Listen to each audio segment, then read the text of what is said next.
Biology and Experiment Dosimetry in India. Currently, he is President AFOMP, Chair ETC and Accreditation Board IOMP. He has been awarded with numerous fellowships and awards. IOMP IDMP 2016 Award for the Contribution of Medical Physics, AFOM Member Excellent Presentation Award, Outstanding Faculty Award 2019 of SMS Medical College and Hospitals, Jaipur, Dr. Farooq Abdullah Sher-e-Kashmir Best Researcher Award 2012, AFOM Outstanding Medical Physicist 2020 for his contribution to medical physics education, research, and professional development. He is the recipient of various fellowships such as ICRETT, UICC, ESTRO, VLIR, ICTP, TWAS UNESCO, TWAS CAS, DAAD, and regular associateship of ICTP. He has over 100 research publications in peer-reviewed national and international journals, presented over 300 papers in national and international conferences, and completed 5 major research projects funded by Government of India as the principal investigator, and many national and multinational research projects are ongoing. He's Dean Student Welfare, Rajasthan University of Health Sciences, Member, Board of Management and Academic Council, RUHS, Chairman, Unfair Means Redressal Committee, RUHS, Ex-President AMBI, Ex-Dean Faculty of Paramedical Sciences, Ex-Pro Vice Chancellor RUHS, Reviewer for Journal of Medical Physics, Acta Oncologica, Journal of Radiotherapy, and PhD Guide in Radiation Physics, RUHS, Paramedical Sciences, Jaipur. Now, let us have the pleasure of listening to the opening talk of Professor Arun Chowgule on biography of Professor W.C. Ranjan. Welcome, sir, and over to you. Good morning to all the participants, all the speakers for joining this virtual webinar. Thank you, Dr. Mary Joan, for your kind introduction and the pain you and the whole team has taken to organize this webinar. 8th November 2020, it's a 125th anniversary of the X-ray discovery, a greatest discovery of that century, which has revolutionized the medical diagnostic field from open and see to see and then need be open. And the great person, Professor Wilhelm Conrad Röntgen, discovered the X-rays on 8th November 1895. It is 125 years ago, and also his 175th birth year because he was born in 1945 March, and so also called as father of radiology. I hope the presentation is visible to you. Yes. Yes, sir, it is visible. Okay, then I'm going. It is celebrated as an International Day of Radiology and also World Radiography Day throughout the world. Wilhelm Conrad Röntgen was born on 27th March 1845, 175 years ago, at Lennep, Germany, at the banks of Rhine River in Germany. His father, Friedrich Conrad Röntgen, was a cloth merchant, manufacturer, and exporter of the cloth. And mother, Charlotte Constanza Provin, she was from Amsterdam, Netherlands. Father and mother, they were cousins, and it was a rare marriage in the Europe. William Conrad was the lonely son of the wealthy parents. So had it been like that, then he wouldn't have done the things, but he was very much interested into the science and research. 1848, at the age of 3, the family moved to Apeldoorn in Netherlands for greater prosperity, because Netherlands from that shipping and exporting the cloth was better. In 1863, when William was in a class one of his friend has drawn a caricature of his student, and when the teacher entered the class, saw the caricature at which the William was looking at, and he thought he has drawn the caricature. He started scolding him and asked who he has drawn. He don't wanted to tell the name of his friend, and for that thing he was rusticated from the school. You cannot imagine, as on day anybody, any student, a teacher can rusticate like this. And then father said, okay, well, we have our business, we can do the things, but he wanted to study. So he appeared as an external student for a school living examination. That time it was very important to get admission into the college.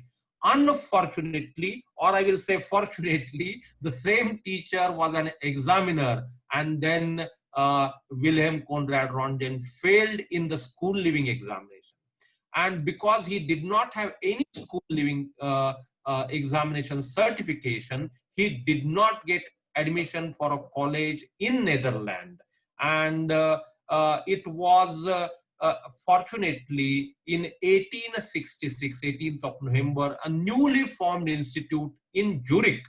Then there he could get the admission without a school living examination certificate, and he continued his study. He got a diploma in mechanical engineering from the Zurich Technical School. And while he was in Zurich, Switzerland, there was a Ludwig Cafe where in the evening he used to go to spend time with his friends. And then the Ludwig Cafe owner had 3 daughters, and one of them was Anna Bertha Ludwig, and young Wilhelm Conrad Röntgen fell in love with Anna Bertha Ludwig while in Zurich. This is the house in Lennep, now called as a Lennep Ramshed in Germany, and this house is converted into Röntgen Museum, and all his earlier things and also the research thing, they are here. I was very fortunate to visit and spend almost a day in this museum in 2003, and the registrar of this museum gave me a book and also some CDs about his work and life. This is a photograph of Anna Bertha Ludwig, whom he married. On 22nd June 1869, he got a PhD under Professor Kuhn at the University of Zurich on the study of gases. In 1870, his PhD guide and teacher, Professor Kuhn and Röntgen, moved to the University of Würzburg. But when he moved there, he was denied a profession, a promotion, because he did not have the school living certificate. So Würzburg initially in 1871 refused to give him the promotion, and therefore Röntgen and Kuhn moved to Strasbourg University in Austria. In 1872, January 19, Wilhelm Conrad Röntgen married Anna Bertha Ludwig. 1875, at the age of 30 years, he was appointed chair of physics at Agriculture Academic University, Hoheim. But unfortunately, the research fund at that university was very less, and he wanted to continue his research zeal and interest. Because of the limited fund, he decided to move to another university, and he moved in 1876 as associate professor to Strasbourg University. He was earlier chair of physics, but he accepted a one lower post, associate professor in Strasbourg, because of the availability of the funds and research facilities. In 1879, he became a full professor at Gießen University, again in Germany. In 1887, they decided to adopt a child because in 15 years of the marriage, they did not have any children, and therefore they decided to adopt a child.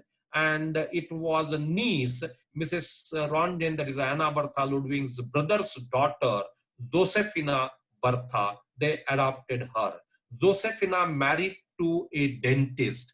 Unfortunately, they did not also have any children, and therefore the family progeny of Rondin has ended, and nobody is there to blame why Rondin did not earn the wealth, and he has opened up the X-ray and not taken the patent of this thing. Nobody is to blame there. Because he became a very famous researcher and experimenter, 1885 he discovered Rondin current. 1888 he moved to chair at the Ludwig Maximilian University, Munich, and ultimately he remained there for lastly before moving to the Würzburg University. This Maximilian University is a very famous university, 500-year-old university, and more than 42 Nobel laureate associated with this university studied or worked there. In 1894, Vice Chancellor of the university, rector at Würzburg University, the university which refused to give him a promotion for want of a school living certificate, appointed him a vice chancellor because of his research abilities, and he became very famous researcher. On 8th November 1895, within 1 year of joining as a vice chancellor to the university at Würzburg University, studying cathode rays in Crookes tube, he discovered X-ray when he saw fluorescence light, and that you know very well, and it's a chance discovery. It was an accidental discovery which he was studying cathode rays passing. And this is a lab, and these are the equipment. People blame many a time that I don't have a very good laboratory equipment to do the research. How I can do? You can see, look at the thing, with the small things he could do, and he produced the kind of research which has revolutionized the medical and diagnostic field. And this is what all the transformer to step up and all that time. And William Conrad Röntgen, this is Anna Bertha Ludwig, because he discovered the X-rays on 8th November 1895. That time he was almost 50 years old, and he put himself a lot of research and the properties he went on studying. Early morning he used to go to lab, very late in the night he was coming. So Anna Bertha thought, why this man is not coming? What is the problem? And then one day evening she went to his lab on 22nd December. He took her hand and took this radiograph. This is the first radiograph of the world taking X-ray, which he has gifted to Professor Ludwig Jenner in January 1896. So this is the first radiography of Anna Bertha Ludwig, and I think you can do the clinical trial on wife. That is what the example Röntgen has shown. Okay, I was another very fortunate to visit this lab and the institute where W.C. Röntgen discovered the X-rays. I just visited in last September, and this is and I was very fortunate. Actually, entry into the lab is not allowed, but I was permitted to be there to take some photographs, and this is how it is there. Actually, this is a chair where he is to sit. This is his table. This is a clock you can see, which is in the actually picture that time. So everything is there. So 1896, January 23rd, lecture to the Society of Physics and Medicine in Würzburg. He gave it, took X-ray image of a famous anatomy professor, Kolliker. Professor Kolliker only suggested the X-ray name should be Röntgen rays, not just X-rays. And therefore in Germany, it's a Röntgenology, Röntgen rays, Röntgen therapy. Röntgen refused to patent the X-rays. He opened to the mankind, and that is the reason today we can have X-ray in few rupees or a dollar. So it's a reach of a poor man because of his humanity, because of his kindness. And the moment it was opened, the Siemens factory in electricity, it was there. They took up this thing. They started making X-rays, and that has how it has proved. And this is the picture of the Röntgen taken of Albert von Kalliker. He took the anatomist image. public lecture on 23rd January 1896. And this is a picture of Kolikar on 23rd January 1896. For this great discovery, in 1901, he was awarded first Nobel Prize of Physics. Nobel Prize started in 1901. However, he donated all his money of a Nobel Prize, what he has got, to the university charity for the mankind, the humanitarian aspect. And honorary doctor of medicine from Wurzburg University, he was awarded. He accepted an appointment at Columbia University in New York. He was to go to US and work there in US, New York City, and bought the transatlantic ticket that time, because that time it was to travel by the ship.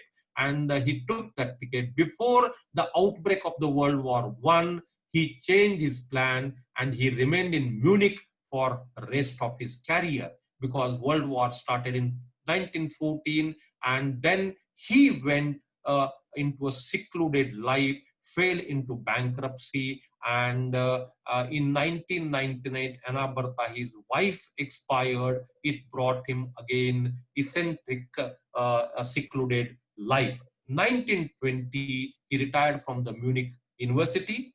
1923, at the age of the 70 years, he died due to colorectal cancer, cremated in old cemetery at Gießen in Germany, where parent cemetery is there.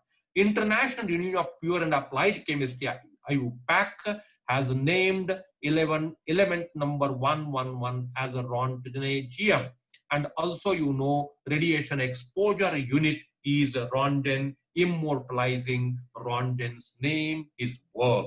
As for his last wish, all the papers and publication are destroyed except the Nobel Prize what he has got, and that Nobel Prize is kept into Wurzburg, the museum there. They have prepared the department of the physics. They have prepared the museum there, and I could see this original thing. And this is a grave Wilhelm Conrad Rontgen at Alter Friedhof, old cemetery in Gießen in Germany. These are some of the pictures with great scientists where you can see Einstein and other great people. This is a Macmillan University. I had another opportunity to visit the Macmillan University in Munich. And you can see in his memory, the German government has brought out the postal stamps in 1939 and 1951, bearing the image of the Wilhelm Conrad Rontgen. And initial X-rays, you can see how the X-ray machines, it's all wooden apparatus, no shielding, open X-ray tubes kind of things were there.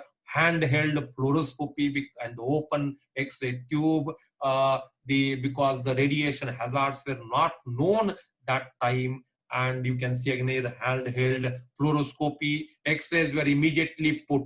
Emil Grube put the X-rays for treatment of a breast cancer on 23rd March 1896, within few months of the discovery of the X-rays. Then people understood radiation hazard. They started putting the shielding, mobile barrier, and this is people who put the hands into the X-rays for palpation and this thing. They lost this thing. With these things, again, thanking you all, wishing you a very happy 125th anniversary, international anniversary of the X-ray discovery. Welcoming you all. Thank you very much for this opportunity. And we remember Rontgen as a father of radiology. He has provided us bread and butter. We are here because of him. Thank you very much. Thank you, sir. Thank you very much for an enlightening talk. Our next speaker is Professor Mahesh Mahadevappa. He requires no introduction to the diagnostic medical physics and scientific fraternity worldwide. Dr. Mahesh is a fellow of the AAPM, ACR, American College of Medical Physics, Society of Cardiovascular Computed Tomography, and International Organization of Medical Physics. He was second vice president of RSNA. He serves as subject matter expert to the United Nations International Atomic Energy Agency. Dr. Mahesh is also member of the Education and Scientific Committee of IOMP. Dr. Mahesh is board certified from the American Board of Radiology in Diagnostic Radiological Physics and is the member of the Radiation Control Advisory Board for the state of Maryland.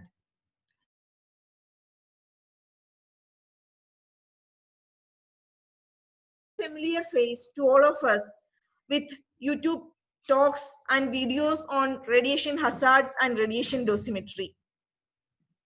Today, sir is talking about the impact of discovery of X-rays on the practice of medical physics. Welcome, sir, and over to you.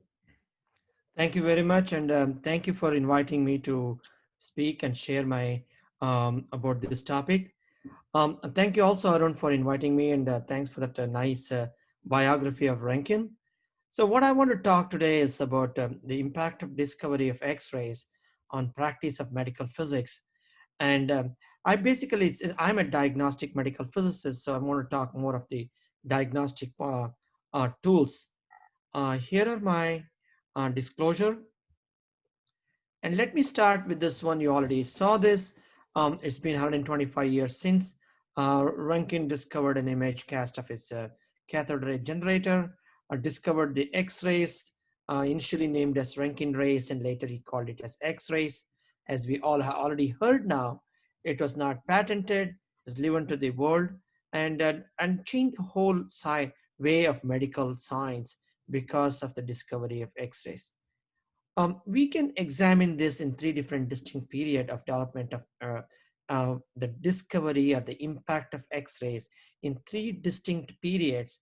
And along parallelly, I also want to discuss how this has impacted the medical physics practice came into picture and so forth. So we can broadly group into the 1895 to 1950 is the area as one major area, and from 1950 to 70 as the second area, and from 1970 to the current time as the third period of drastic development in the because of the X-ray discovery, and that's parallelly drove the development of medical physics practice also. So in the first period, we see the maturation of the X-ray tube, technology developing, and we can broadly see these three areas as the area which got really developed and matured. A main is the plain X-rays, which included both the films and intensifying screens were developed during this time, early period. And also we saw the development of fluoroscopy. It took a lot of shapes before around 1940s and 50s, the image intensifying screens tubes were discovered, and that changed the fluoroscopy to a large extent. In the beginning, there was also called as longitudinal tomography using the X-rays tube itself positioning in different point. You could do this longitudinal tomography also were developed around the same time. Also during this time, in the early phase of the development, there is a lot of ignorance about radiation protection, which Arun already showed. There is people really got a lot of exposure, unnecessary exposure, and to some extent in 1910s and 1920s, there is some anecdotal evidence that some of the early physicians contracted radiation exposure so high, they may be associated with some radiation-induced cancers and so forth. These are anecdotal evidences, but not any big scientific studies have been done. Let me concentrate on the radiography and fluoroscopy. And here is what Professor Arun already showed. Here's the Crookes tube experimental apparatus, which is now shown in the museum in Augsburg, showing where the Rankin had the early experimental tube, which led to the discovery of X-rays. There are a number of X-ray that the technology developed really fast. By 1895, he discovered X-rays. Within a year or so, people started using X-rays, both in the Europe and also in the US. In fact, the lot of X-ray tubes were developed by various manufacturers. It is called Crookes tube, called cathode X-ray tube. And as you can see here, the photograph here shown here is a early development X-ray tube encased in a glass evacuated chamber, and various materials were tested for developing this anode and cathode and so forth. On the bottom side, you can see this early radiographs where are early fluoroscopy type of tubes where the fluoroscopist has to view it very closely to the screen. And you can see there's hardly any concept of radiation protection. These are all glass tube, means there is no lead casement. So there is a lot of other scatter radiation was coming out. A lot of leakage radiation was there. And a lot of people got a lot of radiation exposure in the early part of 1895 to 1910 and so forth. That's when the concept of radiation protection began around that time. Here are some early generation fluoroscopy systems. You can see here, before the image intensifying tubes were developed, such as here, you can see this early fluoroscopist where the radiologist has to get into the room, turn the lights off, get the eyes kind of like adjusted to the darkness, and then they would faintly see in front of the patient this fluorescent screen, which will glow when the X-rays pass to the patient, which will glow as a kind of like a red goggles they used to wear and see the images. And you can imagine all these other areas, so much exposure, there is no lead apron, and these are all just the boards, there is no protection and so forth. Around 1940s or something, that's when the image intensifier tubes were developed, which led to the major decrease in the patient dose because image intensifier reduced much lesser dose than direct X-ray exposure when doing the fluoroscopy. But still, in the early ones had only one person to view at a time with a mirror optic system. So during this time also what happened is like the Radiological Society of North America was formed around 1920s or something. And from the time, at that time itself, the American Board of Radiology was started around 1930s and 1940s. There are like scientists and physicists and engineers who were working in the hospital, but they were not, there is a concept of medical physics was not still grown up yet. So most of these physicists and scientists were basically scientists working with the hospital, with the radiologist, and they were trying to refine this technology to a large extent. That's where the seeds of the professional organization began to blossom out. Here are there are a number of early fluoroscopy systems shown here. Again, these are all the IOMP Medical Physics International has a very nice three issues detailing the histories of X-rays, dental X-rays, and fluoroscopy and so forth. And you can actually, it's available on the IOMP website, Medical Physics International. If anybody interested should take a look at it or download this article and read it. Shown here is a variety of X-ray systems. Shown on the top one is where the physician is to sit very close, view it through the X-ray tube passing through. One can only imagine the amount of radiation exposure to the patient and also to the physicians because there is no concept of radiation protection. So before even we had medical physicists are involved with defining the characteristic of X-rays and so forth. But I just want to draw your attention.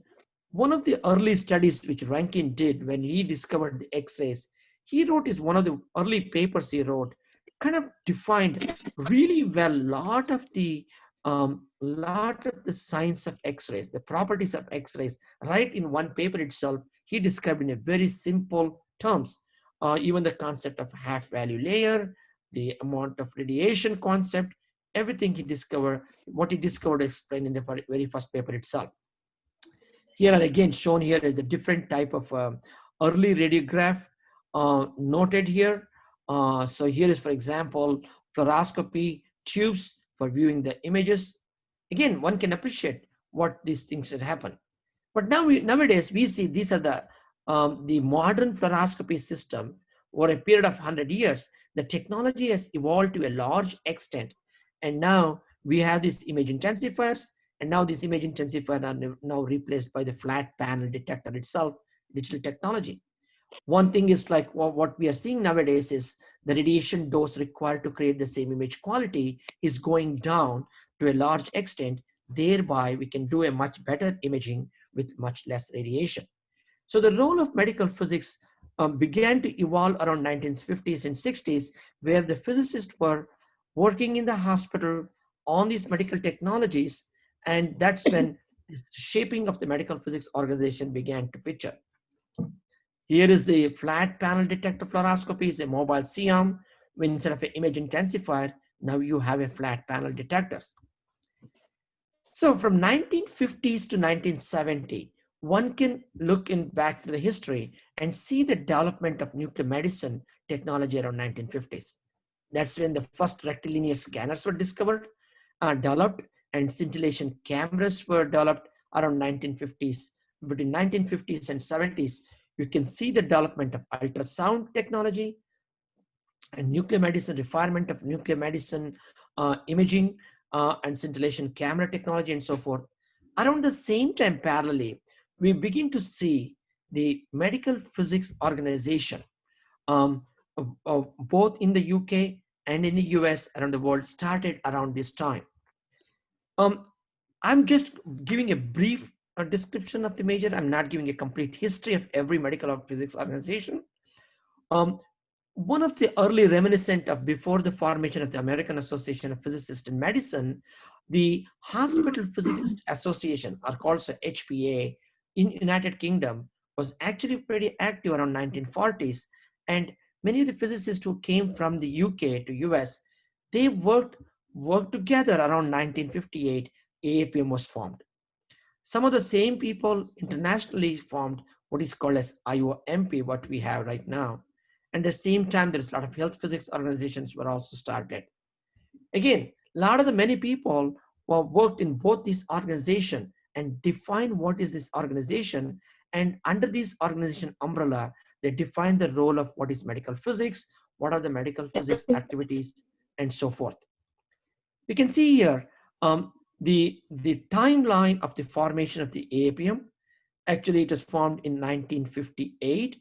Initially, when the AAPM was formed, the physicists had negotiated a deal with the UK physicists so that the Physics, Medicine, and Biology Journal Medical Physics, PMB, Physics, Medicine, and Biology Journal was considered as the main journal for the AAPM, until AAPM later started the Medical Physics Journal itself. So this is one of the early development of the medical physics practice. And once the association was formed, it helped to forum, giving a flat forum for the medical physicist and the profession of medical physicists began to start developing. Similarly, around the same time, in 1963, the IOMP was started by some of the many physicists worked both in the US and in the UK area. They started the IOMP organization. As you can see here, this is one of the historical paper which describes the where the concept of IOMP came. There is actually, it was all formed around in the background of the radiology societies. Even the AAPM, when it was formed, it was actually held its meeting next to parallelly with the RSNA, Radiological Society of North America. And only after certain years, they started their own annual meeting, which usually is in the summertime. Similarly, IOMP was formed in by the International Congress of Radiology background, and the physicists, active physicists, formed this IOMP in around 1963, and they had this first international conference of medical physics back in 1965, and the history goes, as we all know, how wide now the IOMP has expanded into regional organizations in different regions of the world, and how it's trying to bring together the medical physics practice, elevate the role of medical physicists in the clinic and around the world, especially during these times of Rankin X-ray time, the IDMP day, and so forth. I just want to give also at the same time a shout out to the medical physics journals. I'm talking about from the point of initially when the AAPM was formed, they negotiated an agreement with the Hospital Physicists Association UK to have the Physics in Medicine and Biology as their designated journal. And that continued on in 1958 all the way up to 1974. Around 1974, that's when AAPM decided to start medical physics as its own journal. And after 20 years, the AAPM also started now what is called the Journal of Applied Clinical Medical Physics, JACMP, which many of you may be familiar because we see a lot of the clinical physics articles that have been published there. So right now, the medical physics is one of the premier journal for medical physics articles, highly rated in the world. And we have JACMP, which is also gaining a lot of attention and a lot of attraction because of its focus on clinical application of medical physics articles. Along at the same time, one can see the medical physics practice kind of beginning to mature a lot. And you can see many organizations which are associated with medical physics practice. Just to name a few, here are, you can see a soup of all the alphabet soups. AAPM is the American Association of Physicists in Medicine. At the same, around 1920 and 30, the National Council of Radiation Protection and Measurements was started in the US.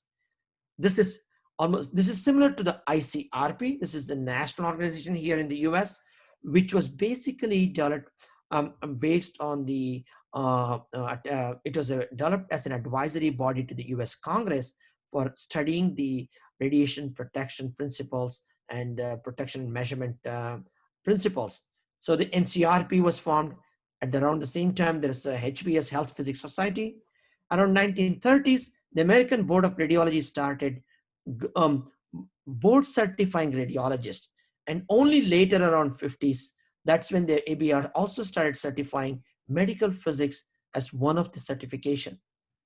Among all the American Board of Medical Sciences, the only field which is not a medical, the only field which certified the physicist is the ABR, and the physicists are the only non-MDs being certified under the American Board of Medical Science. Internationally, we also see organizations such as IOMP, IAEA, ICRP, UNSCEAR, and so forth. So from 1970 to present, we can see the major revolution happened in the imaging, which is led by CT, development of PET, MRI, hybrid imaging, digital X-ray imaging, and so forth. So what I want to focus in the next 10 to 20 minutes is, 10 minutes is, I want to talk about CT part. That's my area of interest. So I want to focus on the development of X-rays through CT and how it has evolved and how it has led to the even further strengthening the role of medical physics practice in the area and where the medical physicists are playing a role in the clinic now.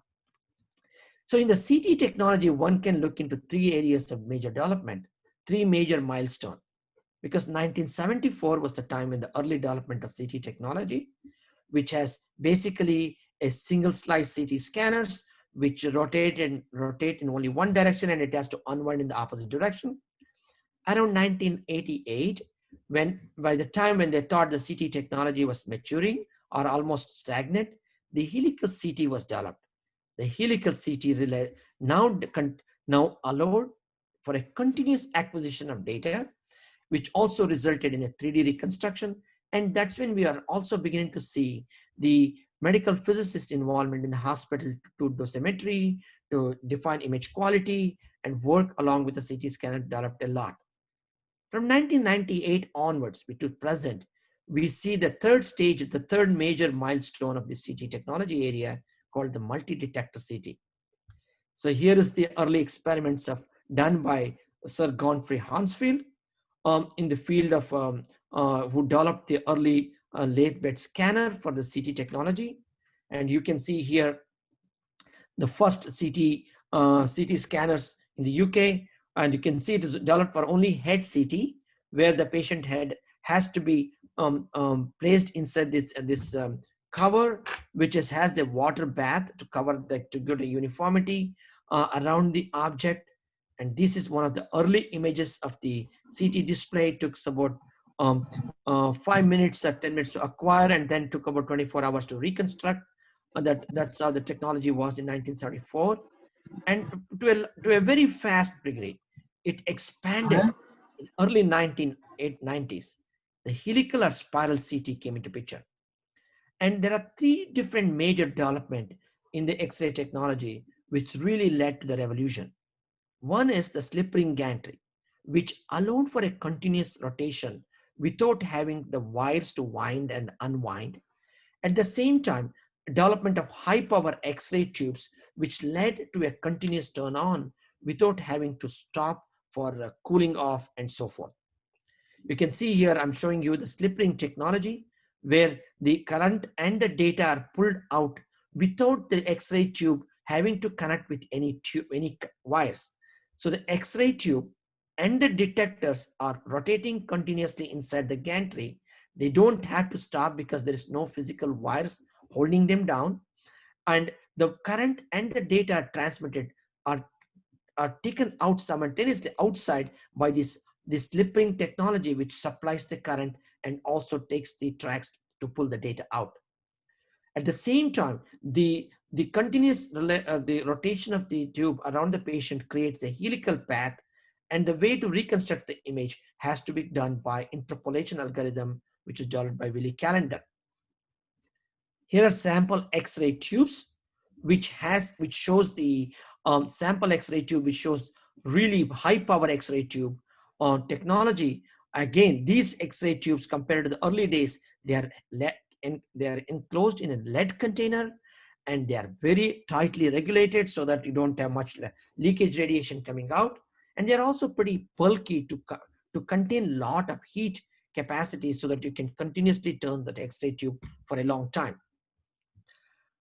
The third phase of the CT is the multi-detector technology, where instead of one row of a CT, one row of a detector, there are multiple row of detectors which enable continuous large anatomy scan, and that revolutionized the CT field, which is images you can of this type of quality you can obtain continuously, three-dimensional images to what we are seeing now.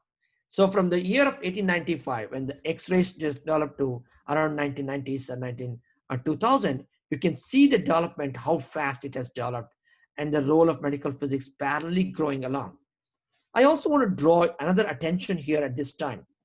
In 1974, in the US, there was a regulation which passed, which required what is called as a Mammography Quality Standard Act, which required that every mammography unit, a dedicated mammography unit, has to be tested annually by a medical physicist who he or she has met education requirement and training on a mammography.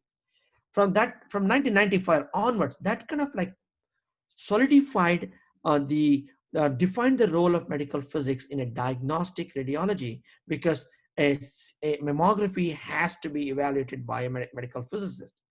The same thing now has been extended to CT now, and the same thing with the MRI in the US.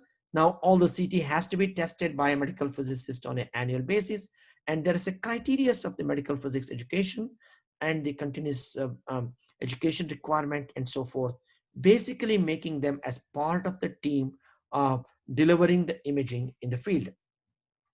Just to show you an example, the CT technology, the number of CT procedures have grown quite remarkably over the past 20 years. You can see here from 26 million procedures in the US all the way to 74 million procedures in the US as of 2017.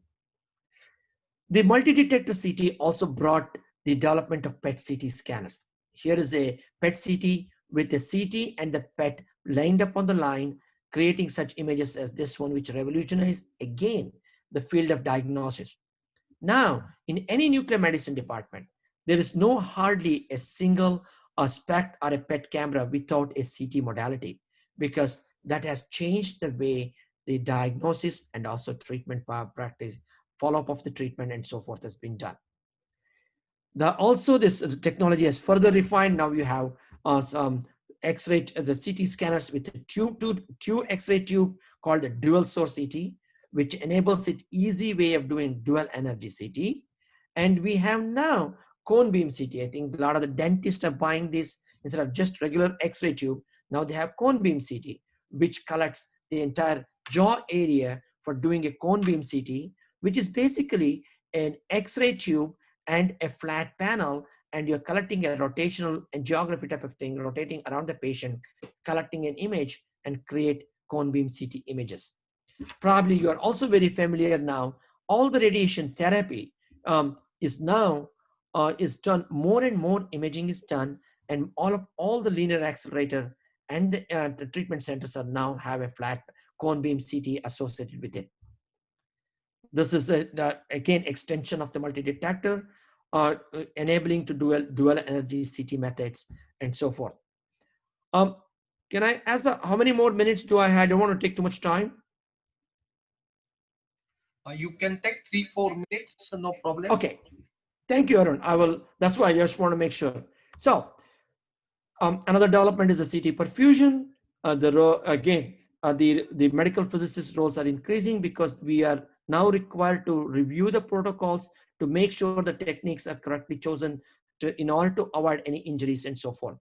Let me come to the last part of it. And this is basically showing the current technology CT, which is now what is possible. What we also want to show here is like, when I came to US, when I started medical physics practice, not many people know who medical physicists are. Even today, a lot of people might not know. At the same time, outside the US, and there is not much of CT scanners around the world in 1990s and 1996. Now, it is amazed to say every other year when I come to India, I could see that the imaging role increasing and increasing. And now even in a very small town, we have CT scanners available for the medical sciences. Only thing is we want to define is like the role of medical physicist has to be well defined and made it as a requirement as part of the clinic, so that the medical physicist is much recognized in the clinic, because we play an important role in making sure we're delivering the right dose to the patient. Because if that is not done, these type of injuries can occur. This is an injury of a patient undergoing angioplasty procedures, cardiac cath procedure. You can see the injury, excessive radiation. And there are some cases here which occurred in US in the CT perfusion scan, where somebody changed the technique without understanding how the modulation worked, resulting in a hair loss techniques, almost hair loss for more than 200 patient, which then required, which brought in new regulation now requiring that every CT scanner is tested annually by a medical physicist to make sure the techniques are reasonable and so forth. So again, here is injuries after coronary procedure. Finally, I just want to draw for historical purpose. This particular image I found in Hopkins Medical Journal, published in 1897. To draw your attention, X-rays were discovered in 1895. In 1897 itself, already people were using X-rays, and already there is a well-documented paper by a dermatologist showing about a couple of his patient having this radiation dermatitis. Reading through the article, I found that this is not a patient hand. This is the hand of a technologist who was holding the plate behind the patient for nearly 40 to 45 minutes when taking an X-rays. That is the time it requires about to hold the plate behind the patient for 40 minutes to take one X-rays. During which time the production idea was not there. This particular the technologist's hands had all this skin peeling. Finally, I want to draw your attention to one of the recent reports which we published, called the NCRP report 184, which basically is talking about the medical radiation exposure of patients in the United States. This is an update report from past 10 years ago, which was, I think many of you know. This is the ionizing radiation exposure of population in the US, was published in 2009. And we did another one now. What we have shown here is like, early days, the medical exposure only contributed small portion for the annual background radiation for the US population. When the NCRP 160 was published, the report showed that half of all the radiation exposure was from medical imaging. And among that, half of that was from CT. And that's where the attention was drawn to the CT exposure to a large extent. Over next 10 years, we have seen a lot of development in the CT optimization and other technology. And this NCRP new report examined again what is the percentage of different modalities how they are contributing to the effective dose. And I'm happy to show that the radiation dose per procedures or per person exposure has gone down in the last 10 years, purely because the development in the technology, awareness of the radiation, and in a way, the role of medical physicists in the clinic, trying to help this optimizing these protocols and so forth. So let me stop here and I'll take many questions. I know it just give a brief overview of the way the X-ray and the impact of X-ray discoveries and also how it has impacted our medical physics practice. Thank you. Thank you, sir. It was a clear and concise presentation of the impact of discovery of X-rays. We have a question from the audience. Sure. So what are the major differences in the practice of medical physics in US and in India, or in other words, high income countries and lower or middle income countries? And what is your suggestion about how we have to go ahead? So one of the things is like there is the medical physicist in radiation therapy is quite well defined, and is pretty much well involved in the US. Also, if you look at the AAPM biography, like in the demographics of AAPM, nearly 3/4 of the medical physicists are in radiation therapy. About 1/4 are there in the diagnostic radiology. Diagnostic radiology still, it's evolving. It's like bigger hospital can hire a physicist to look after, but smaller clinic might not able to justify a medical physicist for a full time.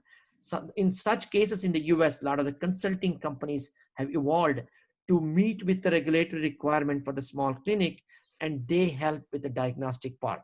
However, in the big academic centers, they require medical physicist role as increasing, because they not only do clinical work, they also do some research, and that's how they've been justified. So one of the ways, which is the part which I want to impart, is like the role of physicist will be more strengthened if is recognized more by our physician colleagues, because that is very important. Once we work with the physician colleagues together, that's when we define what we bring to the table about how we can help the clinic or the patient outcome. That's when they can begin to recognize, and the role of medical physicist becomes more important. Thank you, sir. Actually, we youngsters need to put more concentration and effort into this so that we can be on par with our clinical colleagues and acquire our due respects in the field of medical practice. Thank you very much. And thank you for being part of this virtual symposium today. Thank you. Now we have with us Dr. Renato Padovani. He is medical physics consultant, International Center for Theoretical Physics, Trieste, Italy. He is the coordinator of the Master of Advanced Studies in Medical Physics at ICTP, jointly organized with the Trieste University since February 2014. Head of the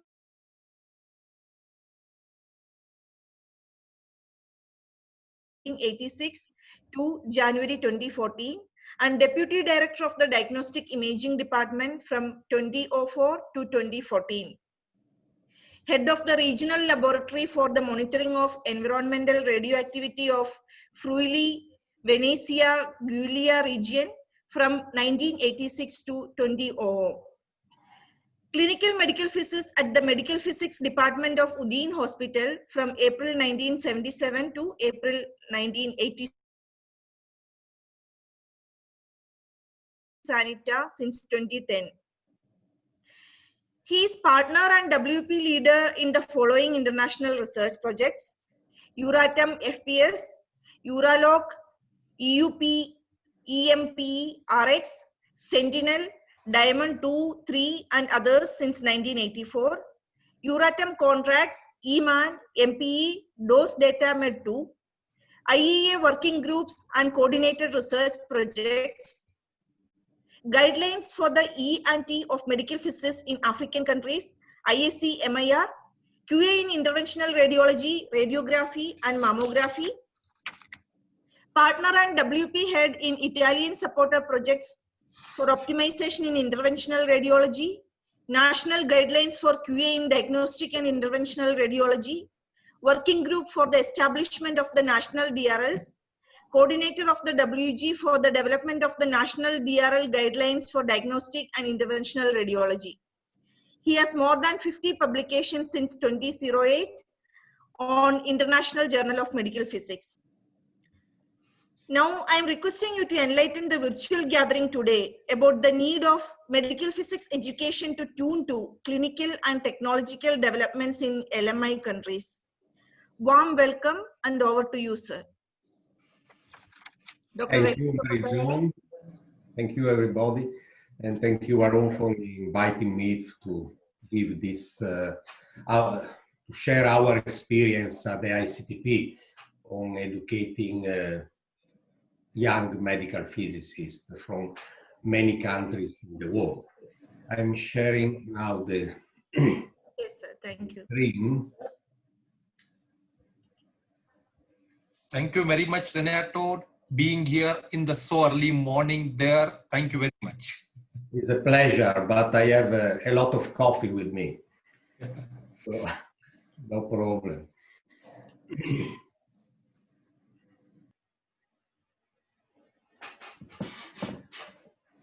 Okay. Yes, it's visible. Okay, fine.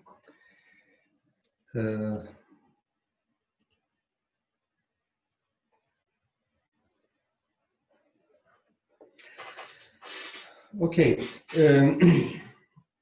So I like to share our experience at the ICTP in the education and in the training of medical physicists, young medical physicists, and mainly how we can update our programs, our syllabus, as the clinical practice and the technology is changing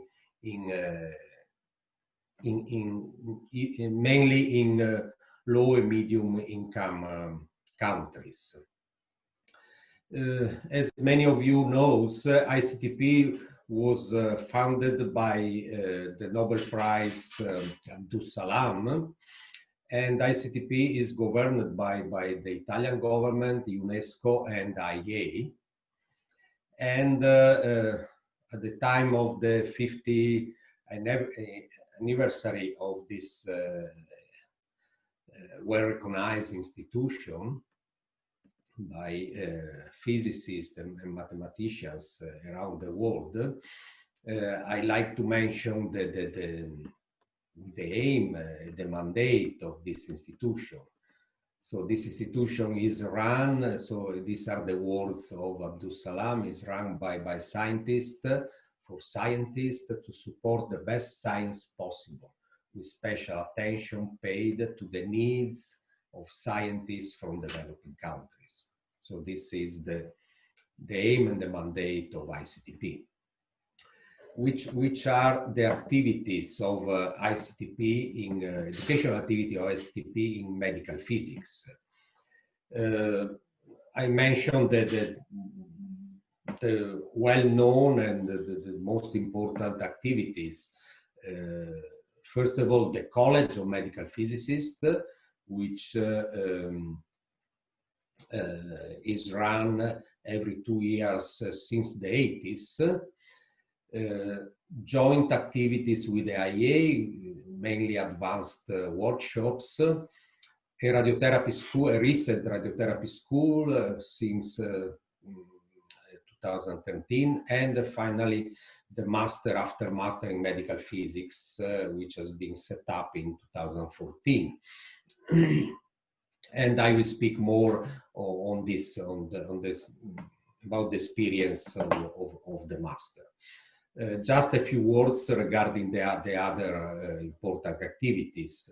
The college is devoted to imaging, but also to dosimetry and radiation protection.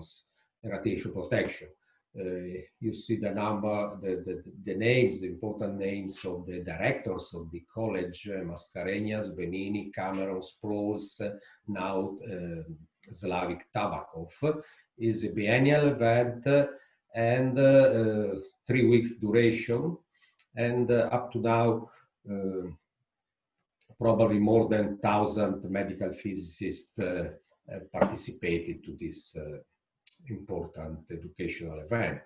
And many of these medical physicists are playing an important role around the world in many, many countries developing medical physics. Renato, your presentation is not on the presentation mode, and the first slide only we are able to see. The other slides, it is not moving. Wow. Yeah, so go to the presentation mode and then only the title only we are able to see. Yeah, now you go to the presentation mode, I think. I try to share the screen again.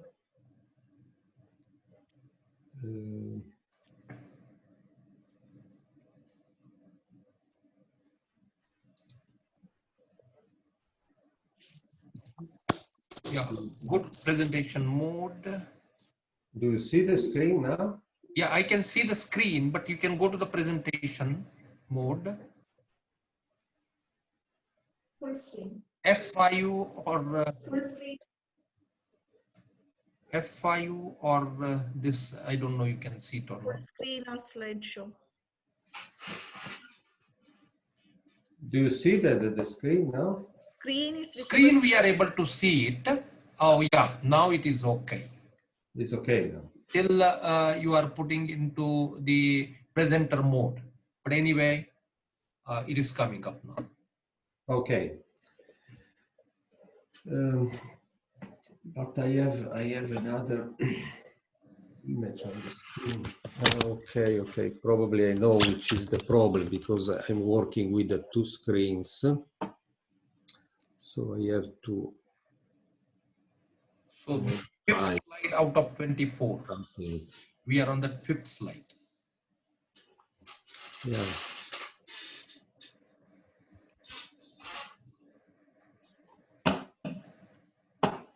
Okay, now I understand the problem.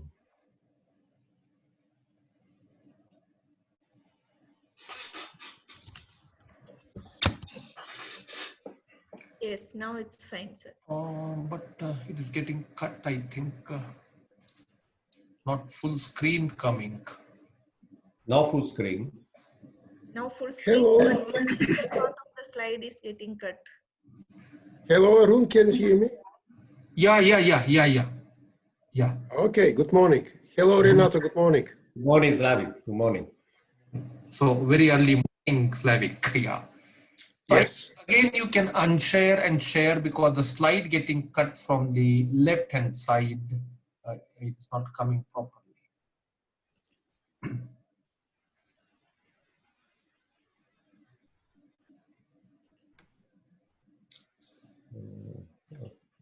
Okay.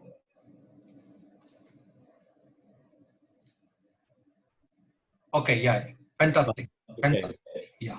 Sorry. Slide. Yeah. Okay. Now you can continue. Okay. Another important activity is the joint advanced school and workshop organized together with the IEA. Has been introduced more than 10 years ago, and these are advanced workshop. I show you some.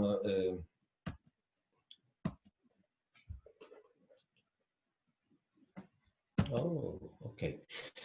And I showed you the list of the last 3 years of these workshops.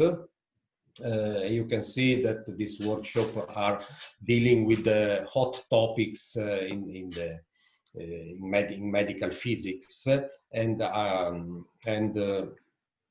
experienced medical physicists are participating to this advanced workshops. Another recent activity, is a school on medical physics for radiation therapy, and this is a 2-week course addressed to young medical physicists, but with some years of experience in radiotherapy, and also this is addressed to medical physicists coming from low, medium income countries. finally, and this is the main topic of this presentation, I like to introduce the last activity introduced in the ICTP in medical physics, which is a master after master program in medical physics. This is an initiative of ICTP together with the Trieste University, and it stays on three important components: the ICTP with its mandate, but together with the Medical Physics Research Group of Trieste University, and as a third and important component, the support of the Italian medical physics community, mainly for the clinical training part. This activity has scientific advisors, including Ahmed Mezifene, Debbie van der Meer from the IEA, Slavik Tabakov. And this program is possible thanks to the financial support of ICTP, but mainly from IEA, but also other national and international institutions are or have supported this initiative. This program is a 2-year program after a master's degree, so the requirements to enter in this program is to have a master in science. And this program is divided in 2 years, 1 academic year and 1 full-time year of supervised clinical training. This means that the clinical training is only 1 year. We know that national, international recommendations are requiring at least 2 years of full-time clinical training.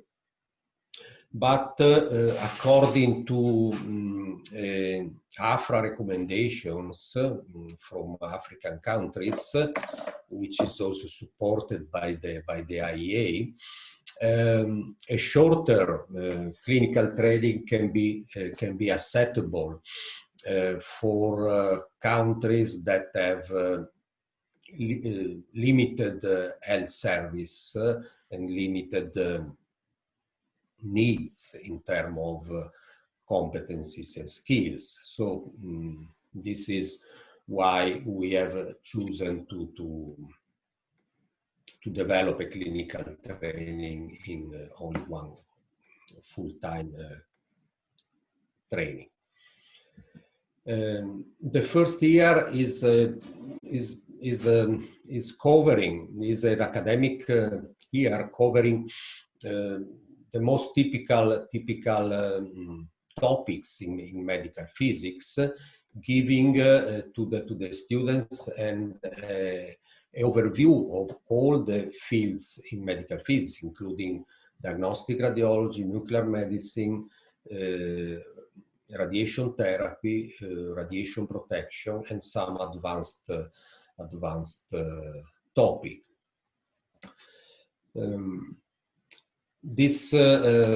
All the educational material are uploaded in the learning management system of ICTP, based on a Moodle platform, and everybody can have access to this material. This material probably in the future can be used by ICTP to develop some remote training education.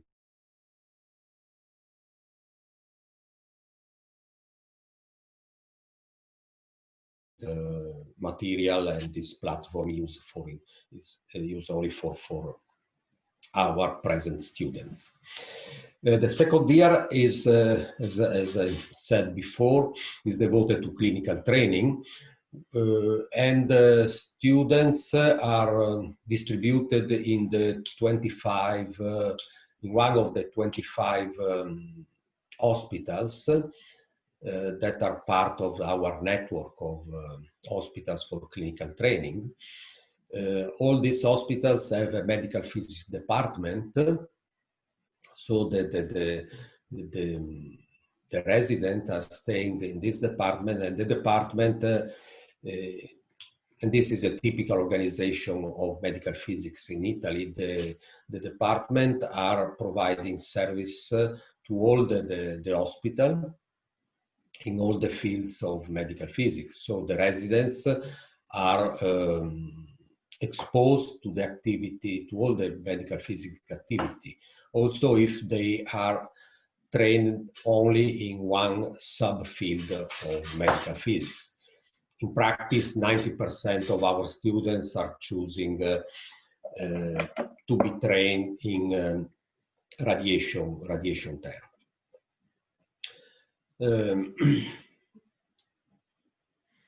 In fact, the students is choosing between, at present, choosing between two tracks, two possible tracks, training in radiation oncology or diagnostic imaging.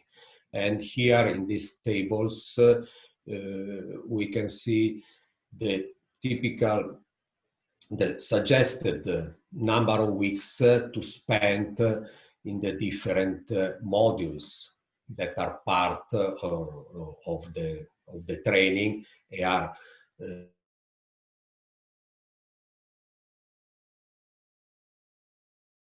followed during the year of clinical training.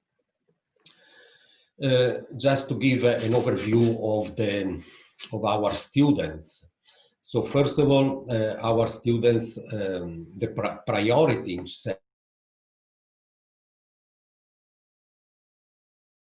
selecting students to have students from countries that don't have a medical physics program. At present, we had 7 groups of students for a total of more than 120 students from 59 countries, so distributed in all the regions. Almost 50% of the students are coming from African countries. But the number of applications that we have every year, more than 2,000 in total now, is showing us which is the need of education in medical physics.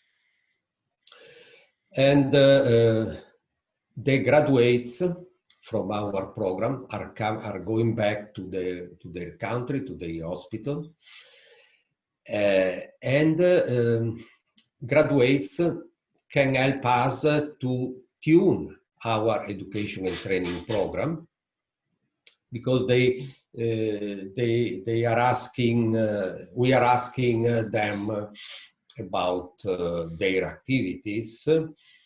They are always in contact with their supervisors, so we are following they grow in their countries, and the information we are getting from them is helping us to tune our program, which is not easy because we are dealing with so many countries that have many big differences in terms of clinical practice. So we have to try to balance these great differences in our program. I'm giving you some examples now. Recently, so this year, I made a small survey on radiotherapy practice, and I give you some information in these slides.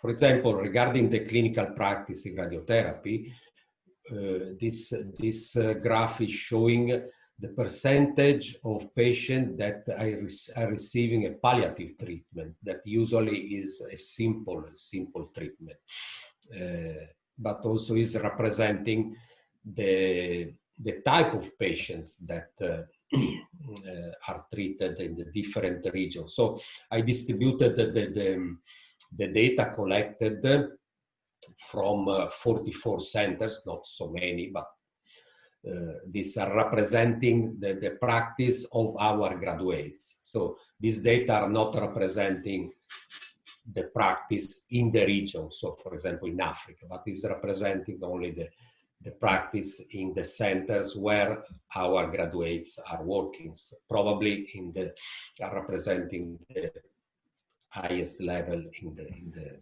region. But in Africa, we can see we can have a large percentage of patients that are requiring just a palliative treatment. So from this data, we can immediately recognize important differences between countries and regions. When speaking about Europe, mainly our graduates are coming from East Europe countries.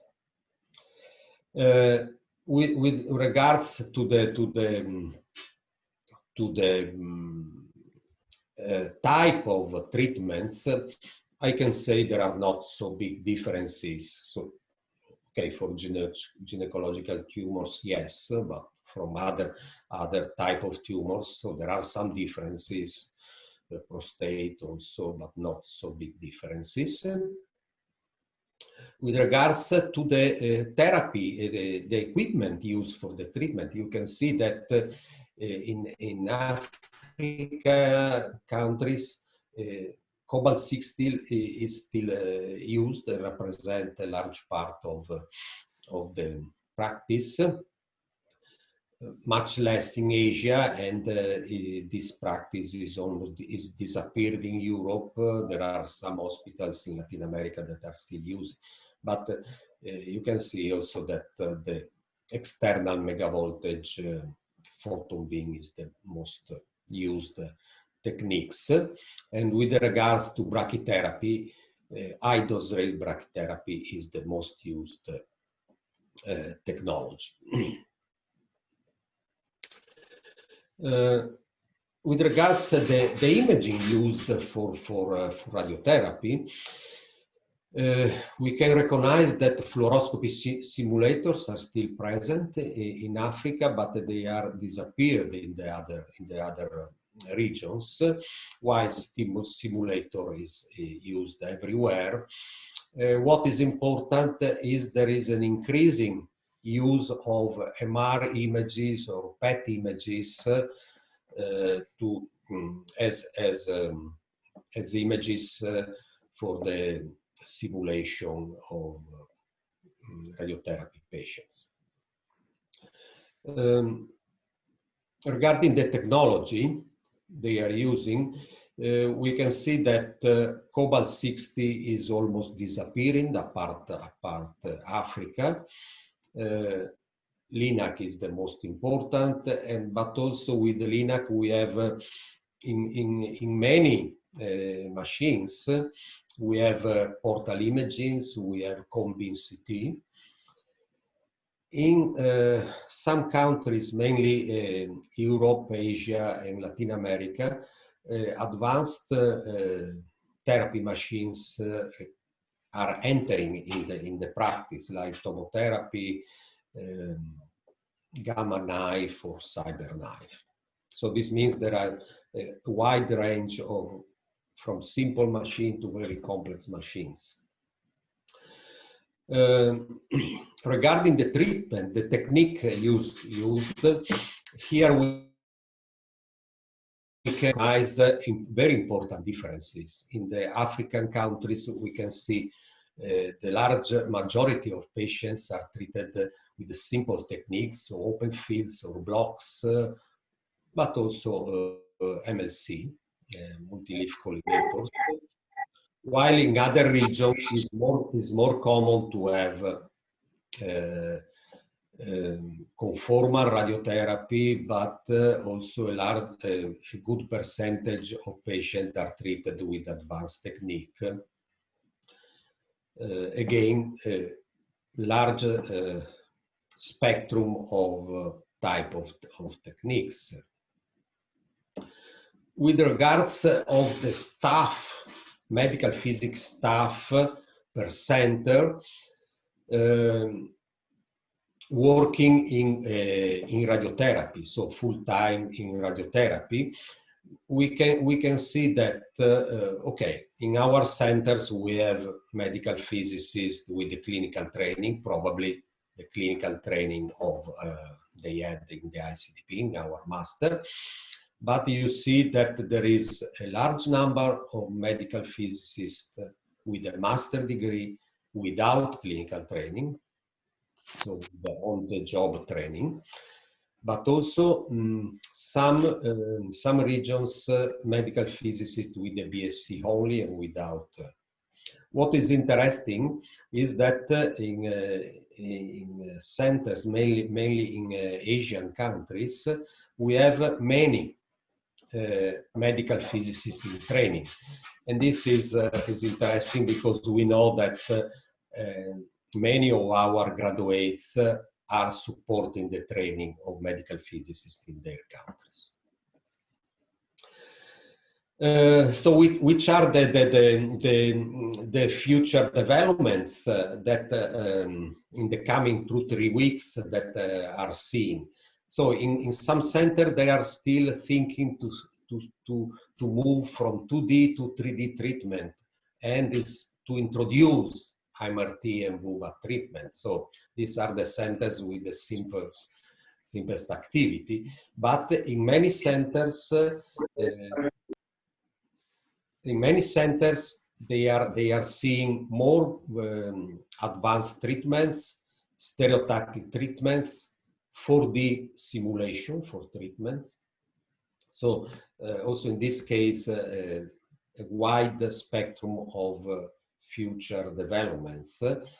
In many centers, new machines are coming in the coming 2-3 years.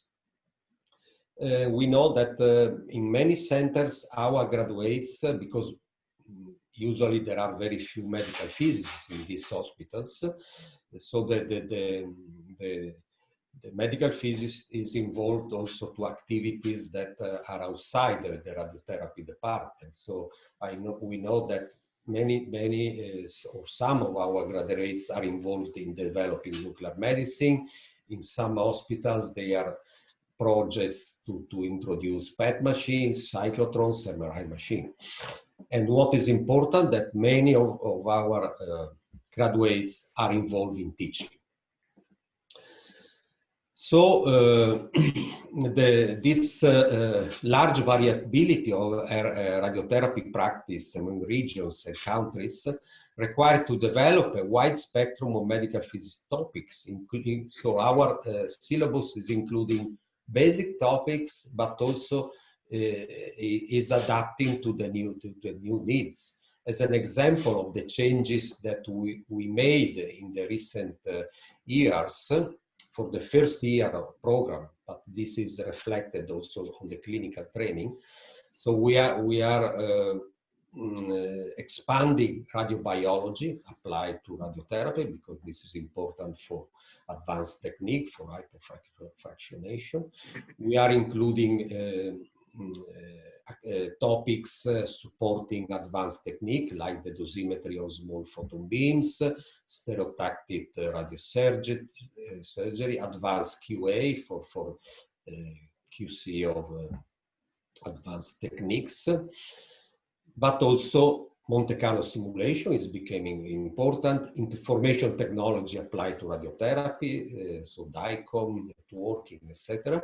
Advanced image analysis, because it's becoming common to register CT image with MR or PET, with rigid or deformable registration. And also from the next year, we are also adding some elements of artificial intelligence, because also this is becoming common in the future in commercial products. Again, for the students in the second year, many of our residents are practicing on the advanced topics because when there is this need in their hospitals. And as I said before, they they are exposed to the medical physics activity of the medical physics department in the hosting hospital, and this can help them to promote, for example, this type of organization in their country. So we know that in some countries they are working to develop medical physics department that are taking care of the whole medical physics activity in the hospital. And this is, in some countries, they are trying to develop this type of organization at the country level. Okay, with this, I try to summarize our experience in tuning our program to our medical physics students, and I thank you for Thank you, sir. the talk. Thank you very much for detailing the educational programs led by ICTP in the LMI countries and their specifics. We have a question from the audience. So how these international organizations paving the way forward for development of medical physics in LMI countries, and how the young medical physicists who are practicing in these countries can utilize the opportunities made by the ICTP and other international organizations. Yeah, so they are quite fortunate to participate to international action, and because of this, they will become part of international network. So with many opportunities for networking and also to have other opportunities with the IEA for other types of training in their career. We know that some of them are very active in the country. We know that some are president of the Medical Physics Society. Many are teaching in the Faculty of Medicine. Many are training young medical physicists. So these are seeds that we think can play a role in developing medical physics in their country. Thank you, sir. We are all indebted to the services put forth by ICTP and other organizations, and the senior medical physicists who are leading all these academic ventures and making us all be able to take advantage of all these facilities. And our next speaker with us today is Professor Slavik Tabakov from the Department of Medical Engineering and Physics, King's College, London, and the President of International Organizations for Medical Physics. He is co-director of the International College on Medical Physics, ICTP Triste, which by now has trained about more than 100 medical physicists from 82 low and middle income countries. I'm sure Dr. Renato was talking about in the initial part of his talk regarding these training programs and their specifics. He is founding program director for MSc in Medical Engineering and Physics and MSc Clinical Sciences at King's College, London. Vice President IUPESM, immediate past President IOMP, founding co-editor of IOMP journal Medical Physics International, active member of the Academic Council of IUPESM, founding co-editor together with Perry Sproles of the IOMP e-journal Medical Physics International, chair of the Education and Training Committees of IOMP, IFMBE and IUPESM, treasurer and vice president of IOMP, advisor for the development of 15 MSc courses in various countries,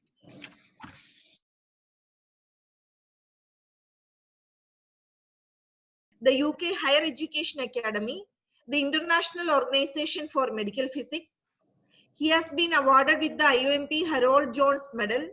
He has also received honorary medals and diplomas from the Bulgarian Society of Biomedical Physics and Engineering, the Lithuanian University of Technology, HUNAS, the Thai, the Medical Physics Society, the Middle East Federation of Organizations for Medical Physics. He has also received the King's College London Teaching Excellence Award, the MPEC Presidential Prize of IPEM, UK, the honorary membership of the Association of Medical Physicists in India. These e-learning materials have 8,000 users per month globally.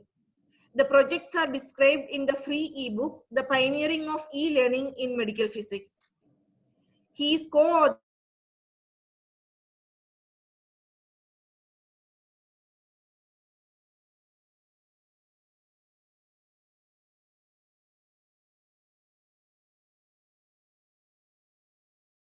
Share now my screen. Yes, sir. Can you see it? Yeah, it is coming. Now we can see it, sir. So let me welcome Slavik Tabako and all the participants. It is at 4:30 a.m. in the morning. He has joined. I hope I have not tortured him to be so early in the morning. Thank you very much, Professor Chogure. Thank you very much, Mary John. Thank you, sir. Dear colleagues, it is a pleasure and privilege to be with you. So welcome to everybody from India or from IFOM who is joining this session. And I shall speak about history this time. Together with my activities as a past president of IDMP, I'm also chair of the history committee of the IDMP. And you know that in 2016, I started a big IDMP project, History of Medical Physics. So I shall give you now some idea about the history which is associated with the development of so many medical physics equipment. But what I'm going to do is I shall give you also the names of our colleagues who have discovered and introduced all this medical technology in the practice. So we shall go now through a small path through the development of medical physics from this type of images to this type of images. So the discovery of the X-rays in 1895, actually exactly today, and happy birthday to the X-ray imaging, happy 125th birthday, opened a totally new era in medical diagnosis. But what is also very important, it was so important for humanity that the discovery of the X-rays and their introduction into medicine triggered the Nobel Award.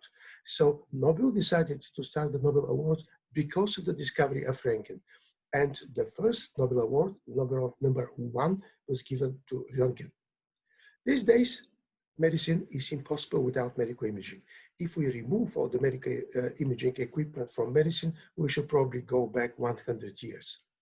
And medical physicists and engineers are one very important part of the whole imaging team, which includes all the radiologists, radiographers, technicians, and so many people in one healthcare institution who are dealing with this.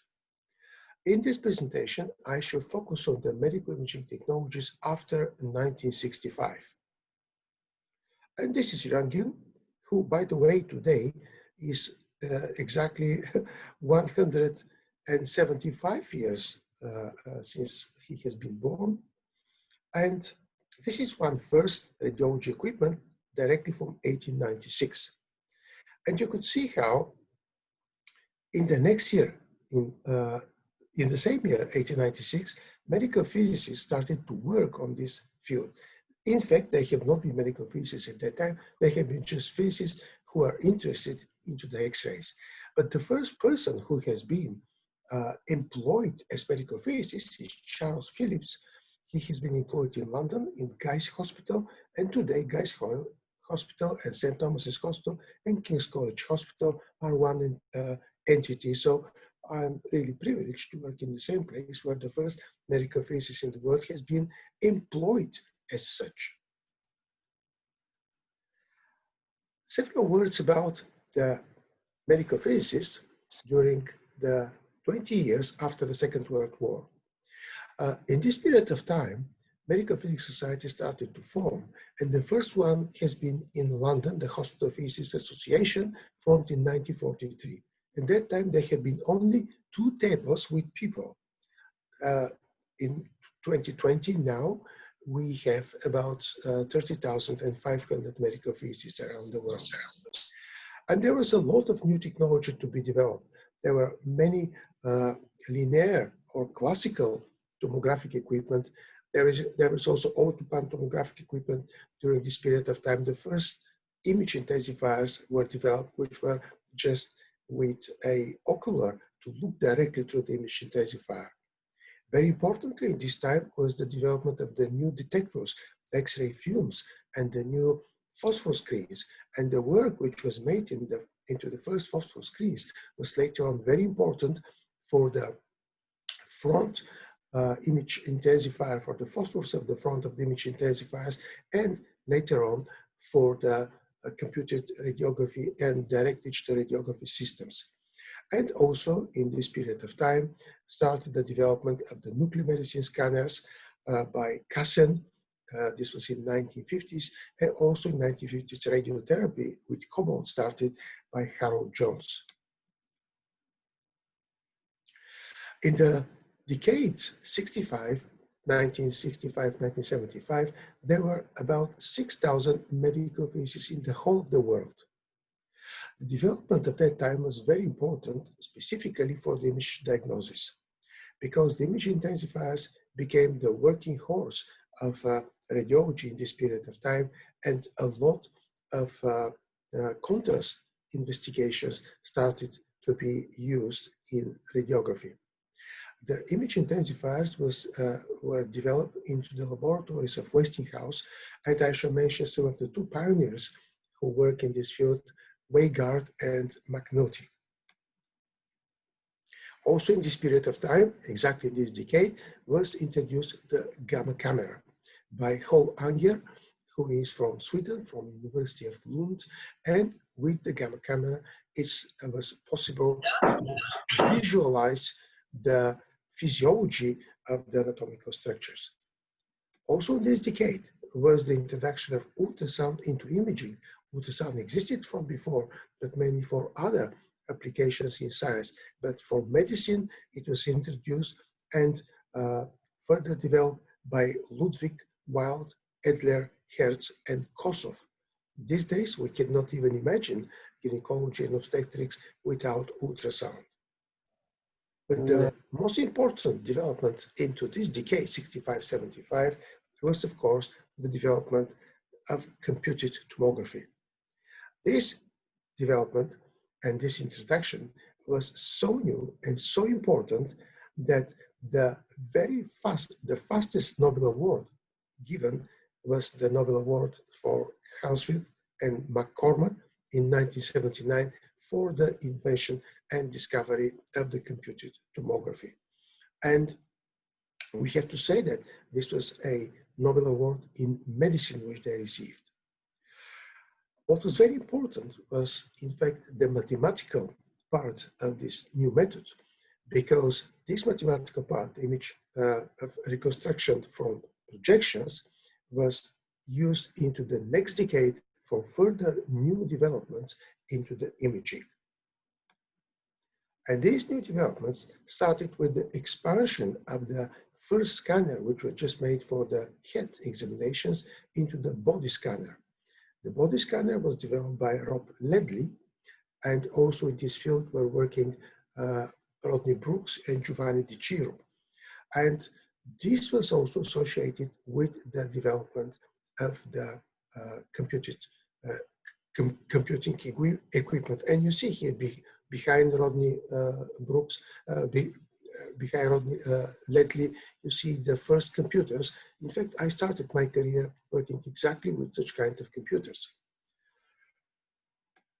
What happened in this period was that the image reconstruction from projection was transferred into nuclear medicine, and the first single photon emission computed tomography was introduced by Kuhn, Edwards, Chapman, Terpogosyan, Phelps, and Hoffman. And of course, you know some of those people from their fantastic books in nuclear medicine, which are still in use. But what was very important that with this introduction and also with the body scanner, we began the introduction of the quantitative imaging, which is now used everywhere. During this decade, 1975-85, was also another totally new piece of equipment introduced, and this was the positron emission tomography. It was introduced by Robertson, Cho, Nutt, Townsend, and Koo. This equipment, again, moved to a totally new field, the whole imaging of the body. But what was extremely important in this period, 75-85, was the introduction of the magnetic resonance scanner. And I was very happy when I was passing through my training in Ohio, in Cleveland, that I saw the magnetic resonance #1 produced in the world. And again, this led to a very new Nobel Award for medicine, unless also introduced by Mansfield and Lauterbur, and also the Median and John Mallard. With this, the imaging entered a totally new field. In this decade, 1975-85, at the beginning of the decade, there were 8,000 medical physicists worldwide. So there were 2,000 more medical physicists who entered the profession. In the next decade, 1985, 1995, there were new methods and novel technologies which were introduced. At the beginning of the decade, there were 10,000 medical physicists in the world. So again, with 2,000 per decade was the increase of our colleagues. In this decade was the introduction of the spiral computed tomography, which was invented by Willy Kalender from Siemens at that time, and also the introduction of the 3D imaging. The 3D imaging, which was able now to work with a big basis of data, imaging data collected from the raw projections of the computed tomography. Imaging moved into another area, into radiotherapy in this decade, and the electronic portal imaging devices were introduced by Bailey. Also in this decade was the introduction of the image reconstruction from projections into a totally new field, into physiological measurements. And this was the impedance tomography, which was developed by Barber and Brown. Also in this decade was the development of the storage phosphor, and the patent for storage phosphor belongs to Lucky from Kodak, and Fuji later started to develop a lot of storage phosphors for computed radiography. There were so many new methods in medicine, methods related to imaging. Then in this decade, it was decided that there will be necessary to have a new name of this profession, and this name was medical imaging as we know it today. Into the next decade, 1995-2005, there was a full digitalization in our field. At the beginning of the day, there were 12,000 medical specialists around the world, and this was the introduction of computed radiography and flat panel imaging detectors into the field. The people who are working in this field were Mistretta, Moore, Netzel, Mack, and Günther. And the image quality was really unsurpassed by anything else until that moment. Also in this decade started the development of the hybrid imaging systems, the SPECT-CT, the PET-CT, and the PET-MR. SPECT-CT was developed by Mirshanov, Kaplan, and Osigava, the PET-CT by Nutt and Townsend, and the PET-MR by Marsden and McCune. The PET-MR was actually made in our department in King's College London. Paul Marsden is lecturing the course which I'm director, and Jen McCune was a student in this course. Also, the 3D and the 4D ultrasound scanner was introduced into this decade by Brown, Brinkley, McCallum, Holm, and Baba. So many eminent medical physicists and engineers were working in the field. And also in this decade was introduced the picture archiving and communication system, the PAC systems, and the DICOM format, which allowed the hospital networks to collect and to interchange all these images and to also have a mixing hybrid imaging systems. There were so many medical physics at the time, and there were so much development into the field of technology that this was assessed as something what is very important for the medicine further on. And you can see here the production of the X-rays in 1997, which cost 9.9 billion equipment. This is just for radiography equipment. In 2016, was about $17 billion for this equipment. For next year, will be about $22 billion and maybe more. And what is very important, that this equipment started to be extensively used. You see here from 98 to 2007, just for 1 decade, how much only CT scanning was increased to be used around the world. But this also was associated with the safety in medical technology, and the World Health Organization, International Atomic Energy Agency, IDMP, and all federations started to work a lot in this field. In 2008, globally, there were 3,600 million, that means 3.6 billion X-ray examinations around the world. We're expecting the new report from UNCR to come this year, and probably there will be now more than 4 billion X-ray examinations. But that means it was necessary to have more medical physicists, and there was a global demand for more medical physicists. And here we started to work to develop new fields of education. And the many projects which I work with colleagues from about 40 countries were to introduce e-learning into our profession. When we introduced e-learning, even the word e-learning did not exist. Now, our image databases, the concept of using image database for education is used everywhere in radiology and medicine. And this is the very first CD, which was actually the second in the world, which we produced. This is the second in the world CD-ROM with ISBN number as a book. Today, we all have Kindle books, but these are the 3 publications which came just in 4 months' time from Springer Fairlight, ours from King's College, and from McGraw-Hill, which introduced the digital imaging. It happened that all 3 are in medicine. And these projects I developed and led through King's College London at that time. We also developed the first website, the first educational website in medical physics, which is now used by thousands of colleagues. You could see on this diagram how many colleagues from how many countries are using this website, emerald2.eu, only in 3 months in 2018. This website works non-stop for 20 years, and this is an image.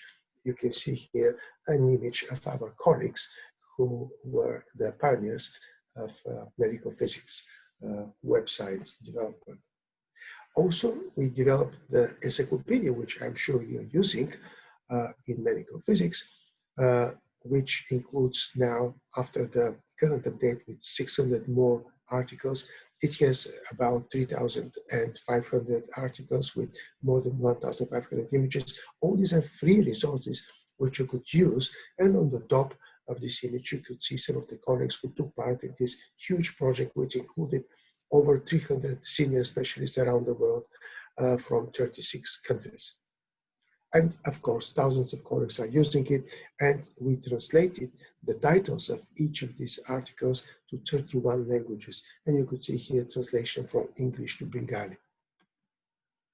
The International College of Medical Physics was something what was introduced by Dr. Anna Benini and Professor Bertocchi in ICP in Trieste from 2002. We are co-director with Paris Pros, and we changed to the training seminar. And you can see so many colleagues passed there. For these 20 years, we educated more than 1,000 medical physicists from 82 low and middle income countries. So approximately 1/4 of all low and middle income countries' medical physicists are now have been in ISTP College in medical physics. And on the bottom, you could see some of the directors of this course. Also, in order to increase the use of e-learning materials in our profession, we started with Paris, France, the new Journal Medical Physics International, which is dedicated to educational issues. And we started from 2017 the special issues of the journal related to history of medical physics. You could go to this website, it is free. There are a lot of new materials. And next month, we are publishing the history of ultrasound imaging. These are the places around the world where we have distributed e-learning materials through the IDMP College, and also with yellow are some workshops which I led in the field of development of the medical physics. So we have about 1,200 students from 82 countries, about 24 education training courses were organized in 19 countries, and I supported the establishment of 17 new master courses in different countries. And we received for that the Leonardo Vinci Award of the EU.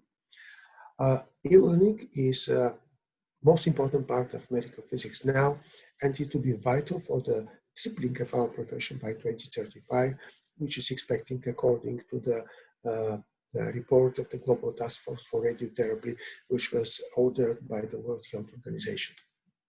Just several words what happened in the next decade, 2005-2015. At the beginning, there were 16,000 medical physics around the world.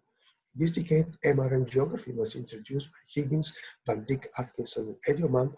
Also in this period, the tractography or the diffusion imaging was introduced by Mosley, Lebihan, Doweg, and Filler.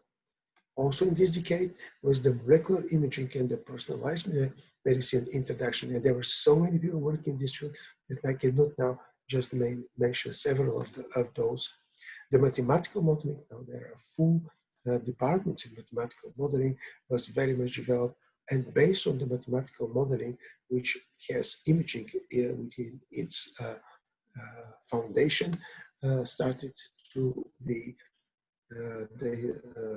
using the 3D printing for example, for printing some of the anatomical structures in order to plan properly the surgery. In the decade, we are at the moment here, 2015, 2025, at the beginning of the decade, there were 25 medical physics around the world. And the newest things which came into this decade were the development of the phase contrast imaging, here the middle image is phase contrast imaging, and the scattered radiation imaging. And you could see what kind of fabulous image quality we're having produced with these new technologies. And we're having it with reduction of the dose about 50 times, 50 times. And this is due not only to the new specific detectors, but also the new type of the X-ray tubes developed. Also in this decade started the proton computed tomography, which will allow in future to directly visualize the process of proton radiotherapy. And also what we're expecting further to develop will be more modeling and more artificial intelligence in our profession. So this year, as I said, in the world, there are 30,500 medical physicists. So you could see how we have been growing all the time. As a conclusion, I have to say that the revolutionary progress of medical imaging methods during these 125 years established this field as one of the driving forces of contemporary medical diagnosis. During this period of time, the collaboration between medicine and physics and other sciences was considered by all scientists as one of the most successful interprofessional collaboration of the 20th century. And the development of education in medical physics and engineering, plus the collaboration with medical imaging teams, is of primary importance for the clinical application of medical equipment. So I showed you this progress from this type of images to the final types of images. But about the educational projects, I would like to thank all the colleagues from 44 countries who took part in these projects. And here are the flags of their countries, because this was an exceptional international collaboration, which is so important for the people in the world.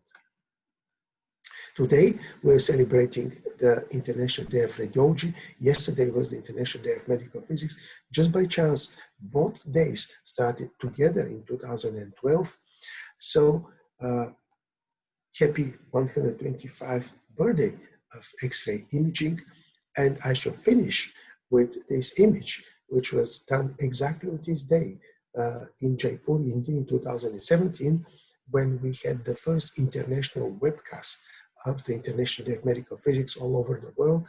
And you see here the colleagues who are organizing this webinar, Professor Chogule, Dr. Mary John, and I'd like to say happy International Day of Medical Physics and happy International Day of Radiology and happy 125th birthday of the X-ray imaging. Thank you for your attention. Thank you, sir. It was a very comprehensive presentation of the evolution of medical physics from the time of the discovery of X-rays over time till today. There is a question. This is regarding what is your perspective or take on the role of medical physicists can play in future advancements or inventions involving X-rays in diagnosis or in radiotherapy? About 20 years ago, people were thinking that with the introduction of magnetic resonance imaging, X-ray will fade out. This is not the truth. At the moment, if I can show you some data, at the moment, approximately 68 to 70% of all X-ray, of all imaging examinations in the world are X-ray examinations. So this will continue. This will continue to be the working horse, both in imaging and in radiotherapy. What is the place of the medical physics? This depends on us. We have very important part to play. I have always been saying to my students, and I said it in Jaipur 3 years ago, that the role of medical physicists in medicine is exactly like the role of orchestra in the opera. We are under the stage, we're not on the stage, we're not seen. But without us, without the orchestra, there is no opera. And without us, there will be no healthcare anymore. So it depends on us how we should place ourselves in the hospitals in order to continue to grow the number of medical physicists around the world. And as I have shown you, the World Health Organization has already predicted that by 2035, we need to be minimum 60,000 medical physicists around the world. So that means there is a growth in front of us. Thank you, sir. Thank you for the information. And thank you for joining us today in this attempt to celebrate the 125th anniversary of X-rays. This has started as a landmark invention, and today it is the backbone of all the diagnostic and therapeutic radiological procedures, and we are earning our bread and butter from this. And your presentation was a very comprehensive overview of all these changes happened over time. Thank you, sir. Thank you very much. Thank you. I just wanted to say at the end that I grew up in a house. My grandfather was a radiologist. So we had in our home in Bulgaria, where I was born in Bulgaria, we had the first fluoroscopic equipment in the country in 1925. And he has studied for this X-ray imaging in Paris with Marie Curie. Okay, So, that's great to hear. So we had in our equipment this, in our home, we had this equipment into the first floor. And since the age of 4 or 5, I was constantly around X-ray equipment. Now, exactly the same type of X-ray equipment is in the Museum of Röntgen in Würzburg in Germany. And it was really emotional for me when I saw that this is the equipment which I remember since I was a child. Thank you, sir. Thank you for your inspiring words. And the highlight of today's virtual symposium is the panel discussion. Stalwarts in the field of radiotherapy, radiology, and medical physics are discussing about the impact of X-ray discovery on all these radiological specialties. We have Professor Prateek Kumar, Professor and Head, Department of Medical Physics, All India Institute of Medical Sciences, New Delhi, as the moderator today. And also we have with us Professor G.K. Redh, Professor Deep Narayan Srivastava, and Dr. Paul Ravindran.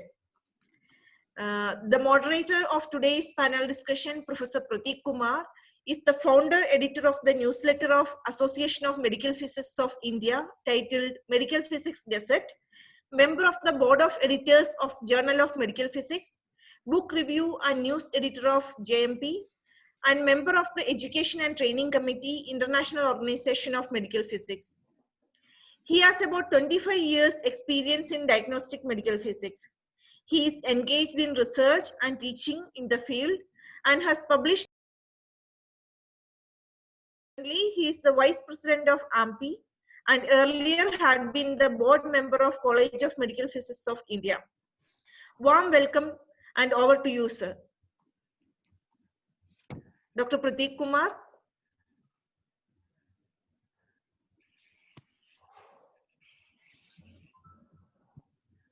You have to unmute Prateek Kumar.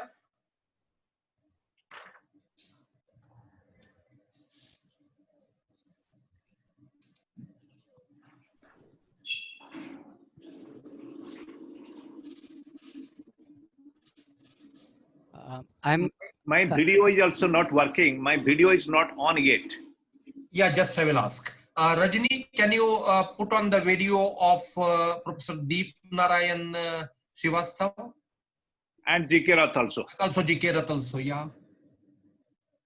Good morning, sir. Good morning, all of you. Good morning. Good morning. I have been enjoying this. Yeah, I saw you very early joining to this thing. And also, I joined at 4:30 in the morning from London. That's Great. So nice. So nice. yeah. Good morning, everybody. I'm Dr. Sleep 1/3 of time, 1/3 of life. One day getting early is good.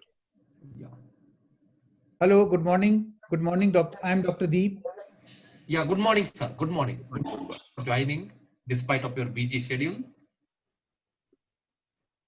Yeah. Can you see camera on? You can do, sir. Yourself you have to do.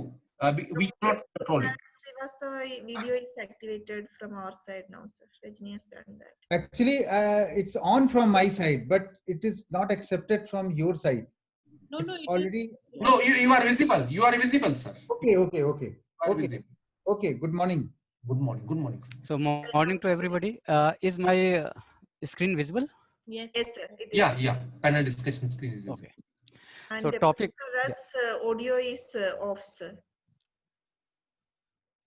No, whose audio? Prateek Kumar, we are listening. No, No. Professor Rath. I had muted it. I'll make it on when my Okay. turn comes. Yes, sir. Okay, Please okay. kindly tilt your screen little bit down so that we can see your face, sir.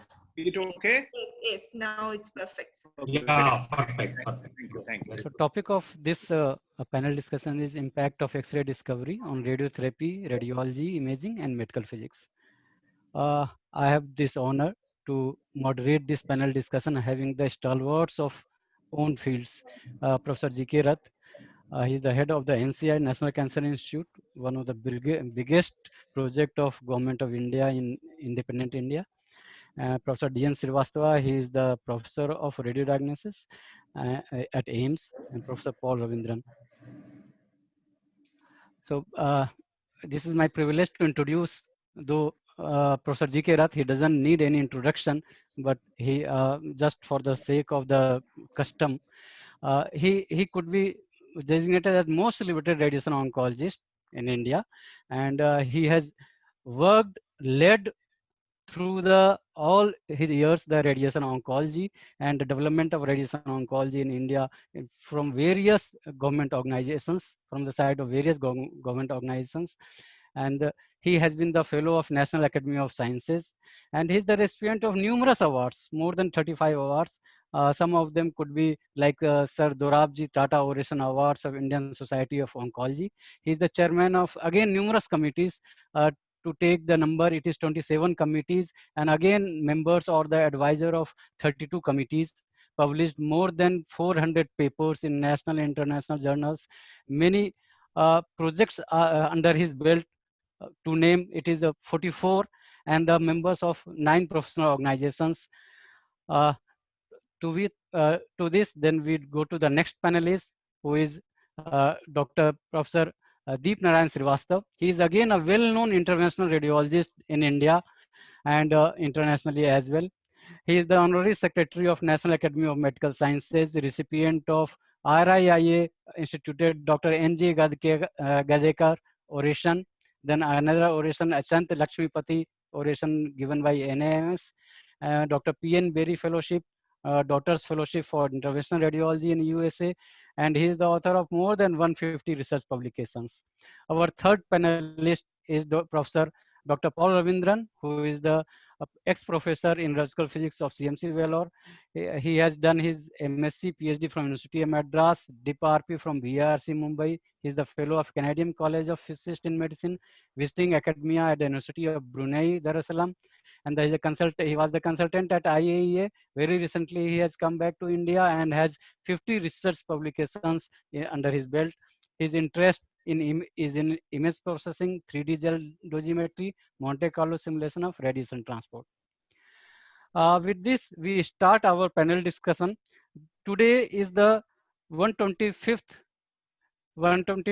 anniversary of the X-ray production, and just after production of X-ray, in fact, just after 1 month or so, it was suggested that treatment with X-ray is possible. And in fact, by 1900, a Chicago physician started doing that. So in fact, there are so many type of treatment which was being used with the help of X-ray, was many non-malignant condition also. So I like to invite Professor G.K. Rath to say some initial comments regarding the initial days of cancer treatment. How was cancer treatment before and after the advent of X-rays? Professor G.K. Rath. Thank you, friends and Dr. Pratik. If I can say that two things which has changed the face of radiation oncology today, the advancement, first is the advancement in medical physics, the second is advancement in the field of information technology. These two things have changed. And let me tell you that when we started our career, I started my career in 1974, it used to be called radiology. We are all part of Radiology Association, and 3 departments used to be part of it: nuclear medicine and radio diagnosis and radiotherapy. And there used to be one conference of radiology. I'm talking about Indian scenario, because I thought I'll talk more about the facts which were before, the present era, because what is happening in present era is known to most of the youngsters. But I'll tell you something that was happening before. And we used to have one conference. I remember traveling with Brigadier Lakshmipati, Dr. Sneha Bhargava in the same train, and Madam Urmil Sharma in the same train. We used to go because those days, the airfare was not admissible to the faculty members. So that was the days. If we see what was happening earlier, we used to have, when we used to give grants, to the various centers for starting radiation therapy departments, we used to give grants for cobalt and brachytherapy. But today, if grants are given or anybody purchases equipment, they are mostly Linux and medical physics equipment, which are very, very expensive. And that's very essential. Why I'm talking? Because we are now celebrating the International Day of Medical Physics and International Day of Radiology. And I am very privileged to participate because our department is one of the largest in the country, where we have 75 sanctioned posts of medical physicists. 75 sanctioned posts of medical physicists, both faculty and non-faculty, with one of the largest cancer centers. So I wanted to mention that this is a very important subject, medical physics, and I have been a big proponent of medical physics. I have seen how it is developed, how it has developed. I remember when I started my career in 1974, it was radiotherapy was a 2-year course, and the role of medical physicist was 10%. And today, I think the role of medical physicist almost 90%. It is impossible to do it without them, because those days I know that because cobalt had a half-life, we know it was sometimes we used to also calculate. Today we dare not, and 1% per year, we used to do those calculations. Those days, if medical physics, because we had hardly one medical physics teacher with us. Let me tell you here why it is important nowadays, because just to give you a information that cancer is the #1 killer in the world today.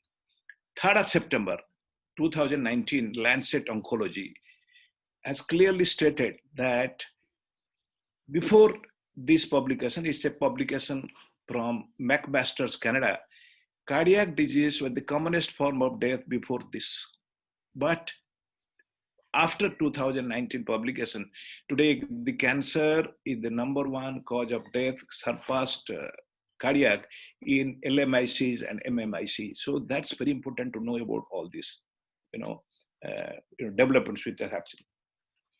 If you see what was happening in earlier, before the development of X-rays, the treatment of cancer used to be mostly by surgery. And we remember that Scott John Hunter propagated the use of surgery. They say that if something can be operated, why not operate? However, after 8th November 1895, the exact date is January 28, 1895, when Emil Grobe, 18 January 1896, Emil Grobe treated Rose Lee, 55-year-old lady with inoperable breast cancer. But after that, it has been used for a number of other things because knowledge was limited during those times. People have used lupus vulgaris, which is a, tuberculosis basically. This same thing had happened with radium discovery. Also, people used for, removal of their skin. So that used to happen when knowledge used to gain. Radiotherapy technology and equipment those days earlier was very, very simple. And, as we were all used to go, let me tell you, I attended the first radiology conference in 1977 in Chandigarh, in India, Radiology Association, IRIA. I have been the vice president of India Radiological Association also. I remember there was one Dr. T.K. Datta. He was, of course, MD Radiology. And he took lectures of all the 3 subjects. If somebody was absent, he will come and chip in to the radiology lecture. He will come in and chip in for the radiotherapy lecture and also nuclear medicine lecture. So that was the technology those days. But today, it's not possible. Today, as we all know, the technology has traversed. Since my time is limited, I'll just take 1 or 2 minutes to finish it. Today, the technology has transformed from cobalt treatment we used to call chapati treatment, anterior posterior, with hardly any verification. We used to take marker films those days, putting wires in the line and a cross in the center, to now a millimeter accuracy treatment. So significant development had happened. I'll stop here. Then if there is any question, Yes, I'll come back to that. Thank you. Thank you, sir. So obviously, development of X-ray started the radiology department as a radiology subject. So we'll come to the Dr. D.N. Srivastava.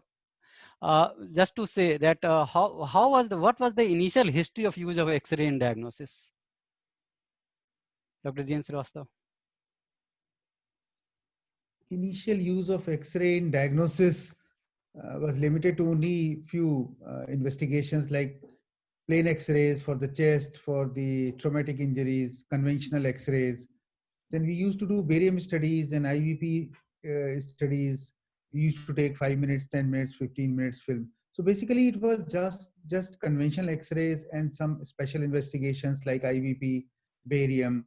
I remember in fluoroscopy machines during PG time, we used to do myelography, then used to inject some lipidol and few other things, myodil, for doing myelogram studies. So it was basically just for the conventional X-rays majority during our times. Okay, sir. In fact, in India, if I just conjecture some of the readings what I have done, one of the initial equipment was also in early 19 we got in South India. So can you give some history that how many radiography units in India in the beginning itself we have got? Any idea, sir? I'm sorry, I have not worked on that. But when I joined as PG student, usually portable X-ray machines were probably not available. It was just 150 or 100 mm machines which we started working for conventional X-rays. You can better tell on this subject. Yeah, I think in South India, in the beginning of 1900, say 20s or something, we machine was imported, I believe, but I am not very sure since I could not work upon that much.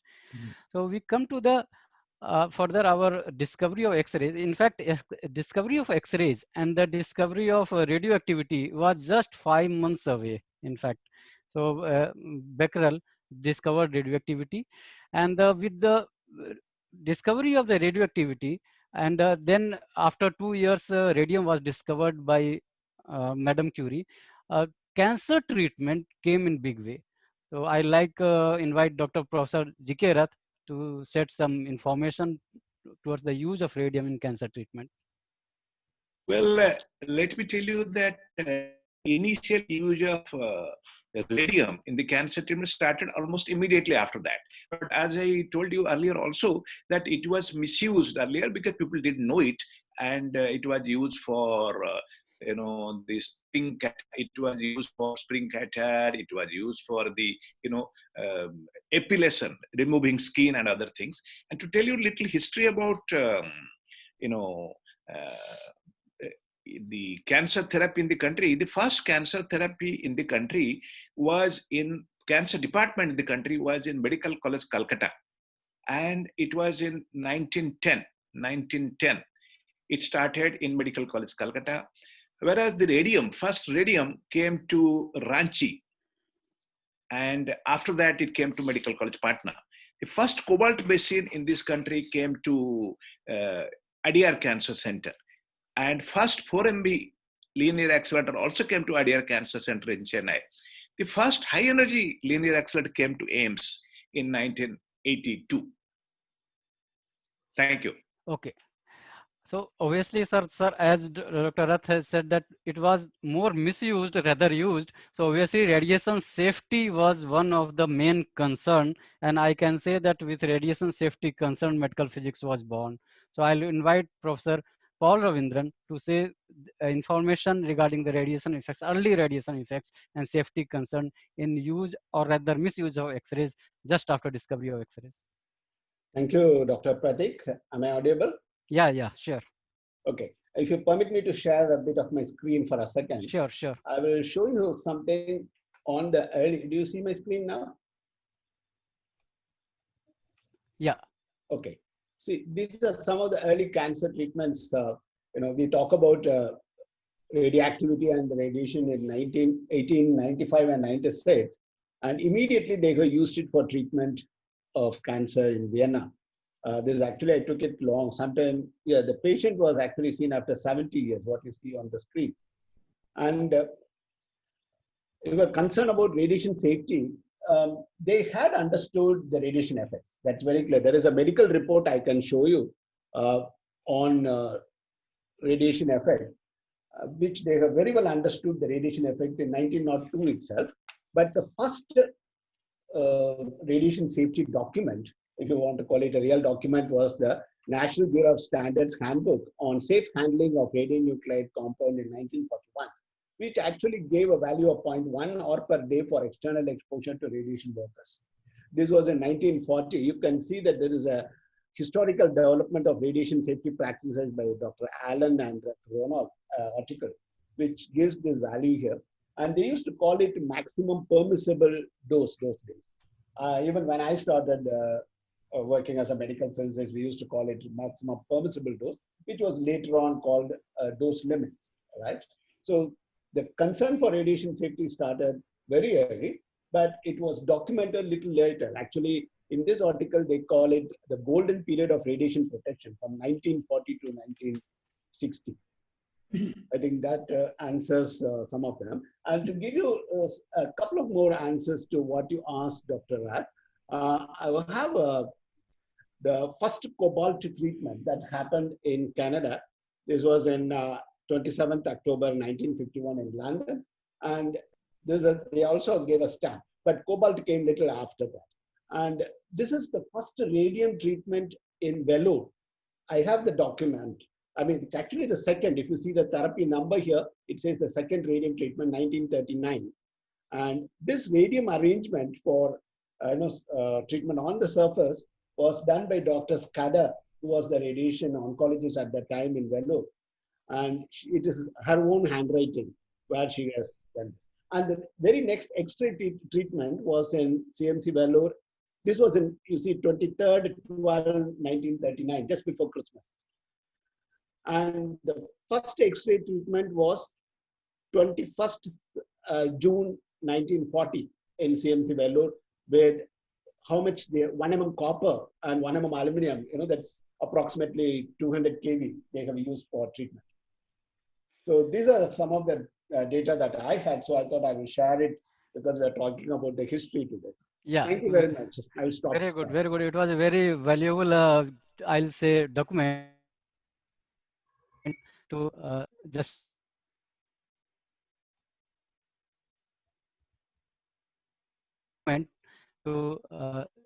have these earlier.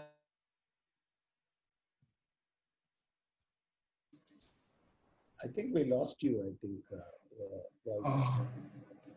You unshared Paul already? Yeah, I unshared it. Okay, so I think you should get it. Pardon me? Yeah. Well, while we are getting Dr. Pratik, let me tell you, we have a living legend with us now, Dr. Mahajan, Dr. M.K. Mahajan.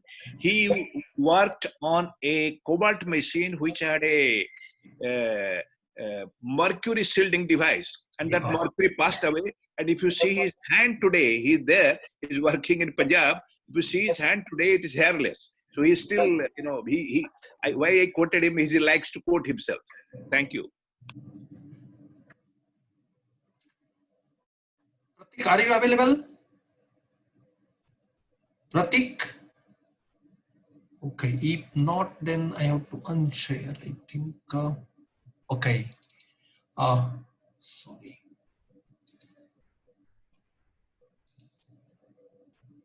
You want me to share the screen, Dr. Arun? Like, I have the questions that... Yeah, I think. Stop the sharing. Can you? Yeah, Pratik is there. Yeah, you can unmute Pratik. Unmute. He has come back. Just unmute. Yes, Yeah. yes. Yeah. Okay, sorry. In fact, this connection is making and breaking. Okay. Okay, yeah. You have to share the things and then questions. Yeah. So next. If you want to ask anything from me, you can. My internet is also fluctuating. Yeah. Okay.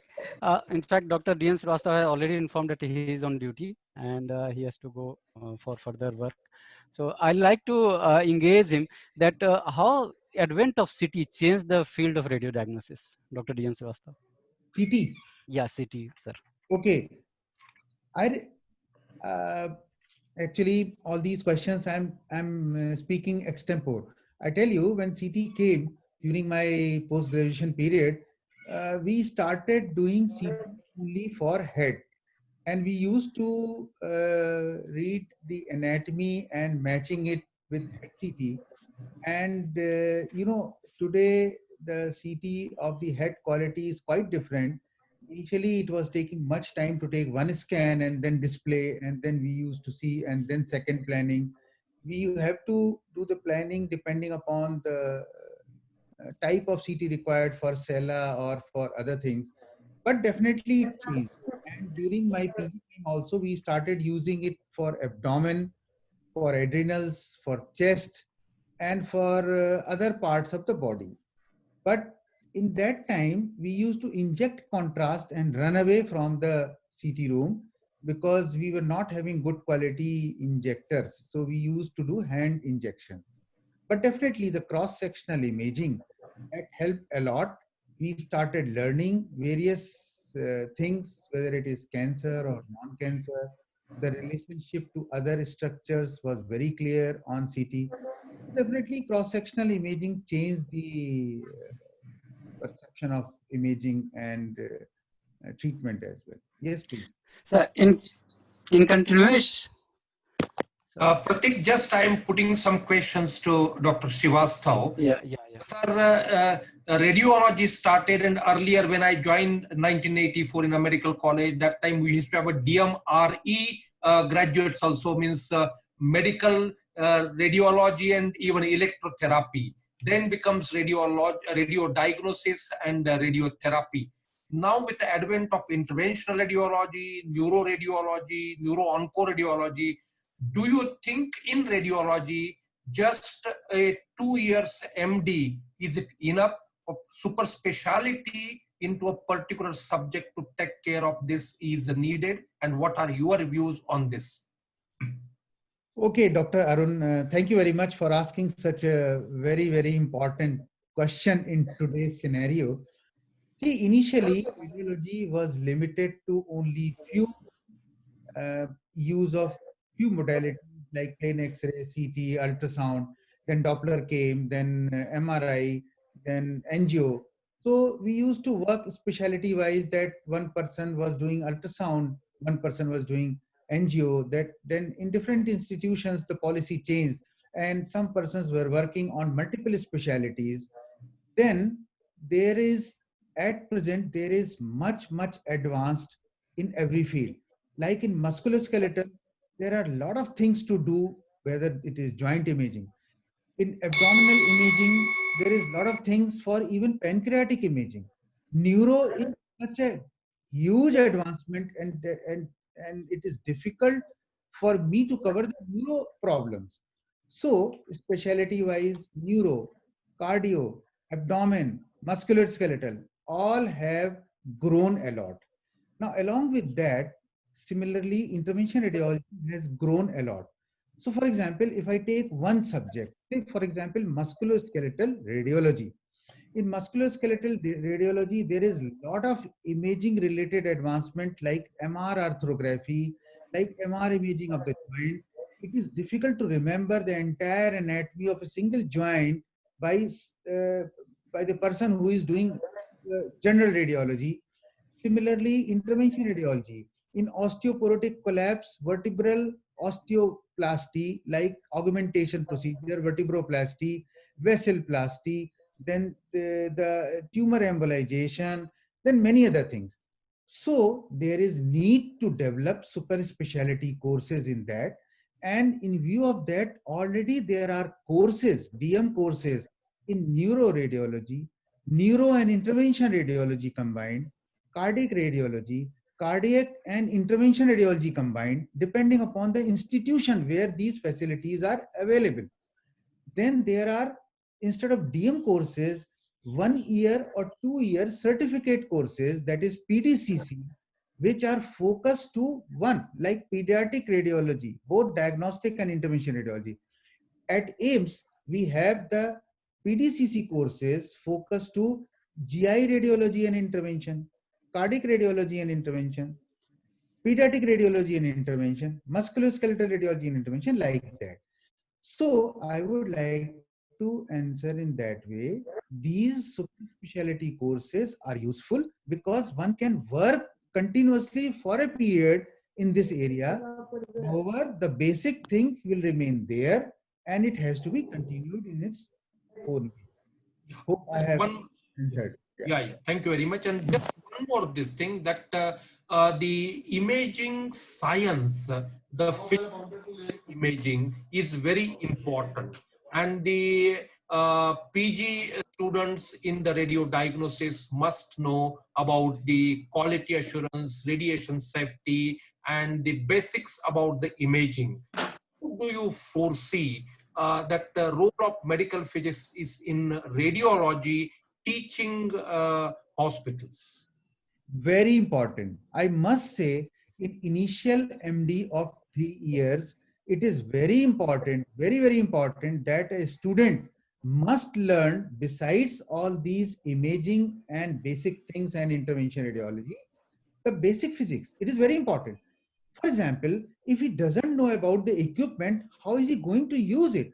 If he doesn't know that the radiation protection and other things and timely checking of the exposure and other things, how they are done, how they should be done, if they are going to join,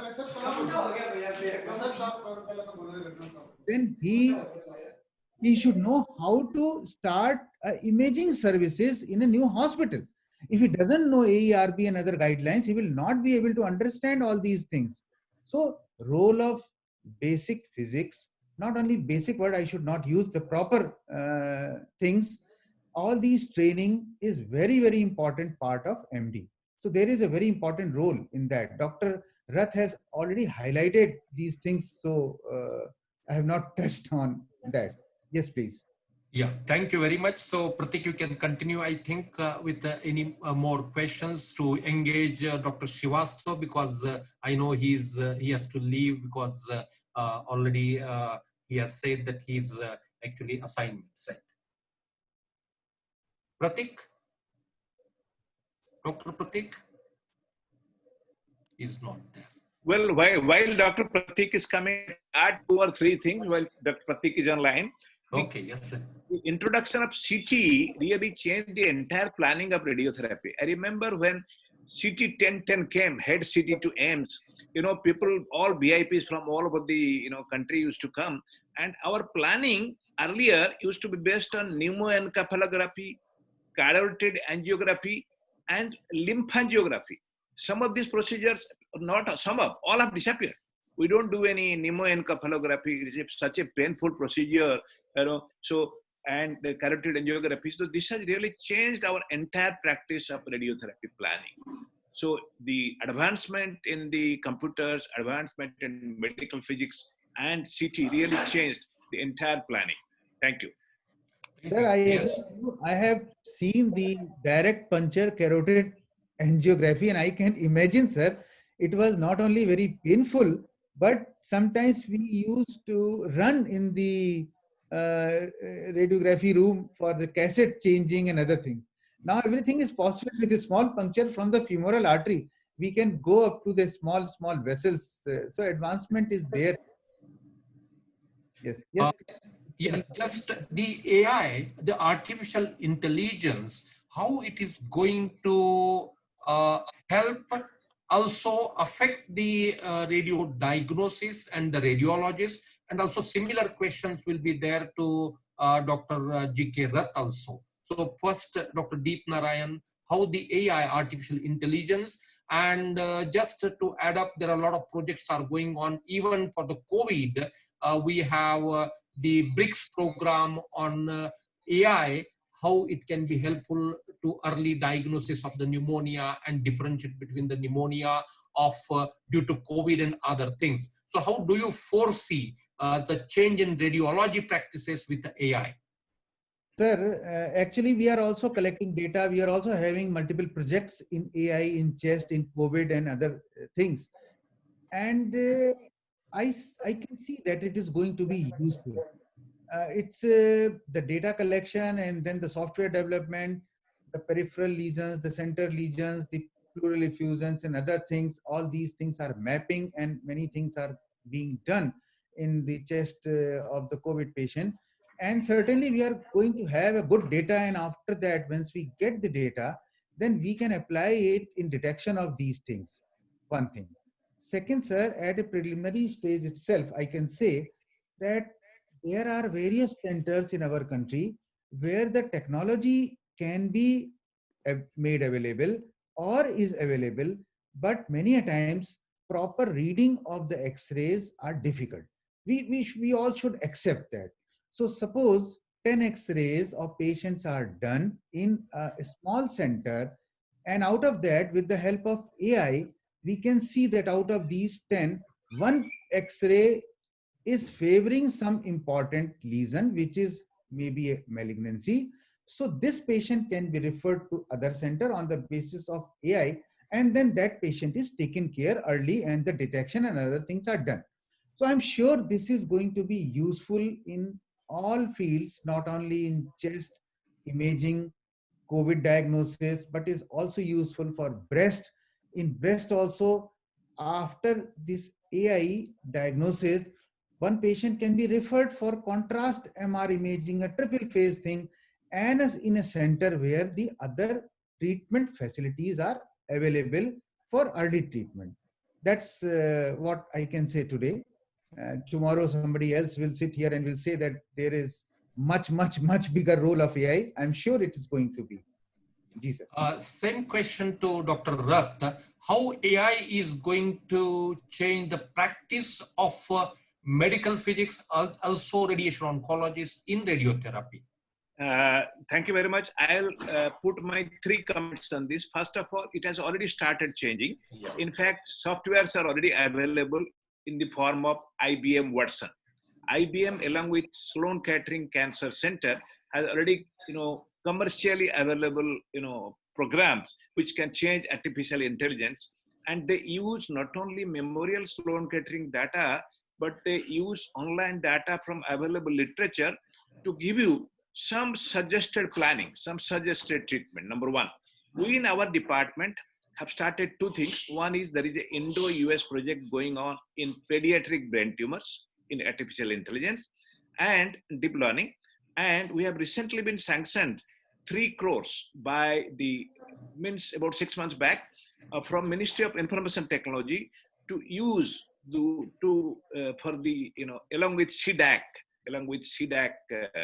and our computer sanction. Dr. Ashok, my colleague in biochemistry, is leading that. I am a co-investigator. And there already we are started, collecting data from our center on radiomics also. Thank you. Paul Ravindran, can you put more light on the AI and the changing role of medical physicists and the radiation oncology? Thank you, Dr. Arun. I was just hoping that, waiting that you will ask me that question. Yeah. I have a little different opinion on AI. In my opinion, we are not in the complete AI stage. We are very, very, very, very in the basic, I would say, childhood stage of AI. It is too premature to assume that AI has already come in. What so far we are seeing is, of course, towards AI. That's what I will put it. I have 2 things here for the medical physicists. One is training. Training is far more important even if you have AI. A very good example how AI can be a disaster is the MAX 737 Boeing. There was no proper training for the pilots, and finally it landed up in a disaster. So training is an utmost important thing. The second one is the quality assurance. Just because it is done by computer, we cannot assume that it's right. So everything will have to go through a rigorous quality control and quality assurance. These will be the 2 major tasks for medical physicists once the AI comes into radiotherapy and radiology. Training is far more important, and of course, quality control and quality assurance will be very important. Thank you. Dr. Pratik Kumar, you can continue, I think. Yeah. Sorry. I chipped in because you were not online. Yeah. Go ahead. Go ahead. Unmute, Dr. Pratik. Yeah. Please unmute.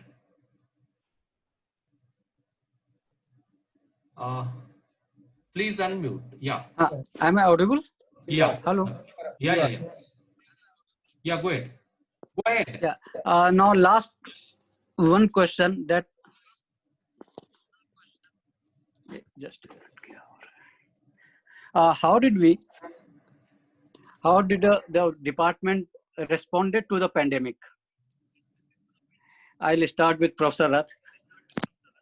Well, let me tell you, this COVID pandemic has taught us many lessons. As you know, we have been learning from all the emergencies so far, all the tragedies so far. Second World War taught us a lot of things. Second World War, you'll be astonished to know that the first chemotherapy agent, nitrogen mustard, started during Second World War. So whenever there is emergency, whenever there is a, something like, a force majeure like situation, I mean, we all learn out of it. That's the human brain out of it. And we all learn, like we are meeting like this on webinars. We would have been together, all together in Jaipur, being hosted by Dr. Arun Chogle. But we are doing this. But I think it's much more, convenient and all that. So what we have done during the 2 points to save time, what we have done so far is that we have been rescheduling our patients who can be delayed. For example, meningiomas or pituitary adenomas, they can be delayed. And there was a question on the screen about the role of radiotherapy in COVID pneumonias. We have, under the leadership of my colleague, Dr. D.N. Sharma, we have already started using low dose radiotherapy in linear accelerator, which is basically X-rays, in the treatment of COVID pneumonias. So it has taught us a lot of things.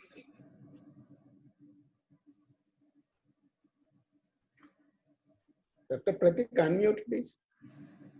I think Dr. Srivastav, you can, Yeah. role of radiology was a huge in COVID, because the early thing was the digital chest radiography and then the CT.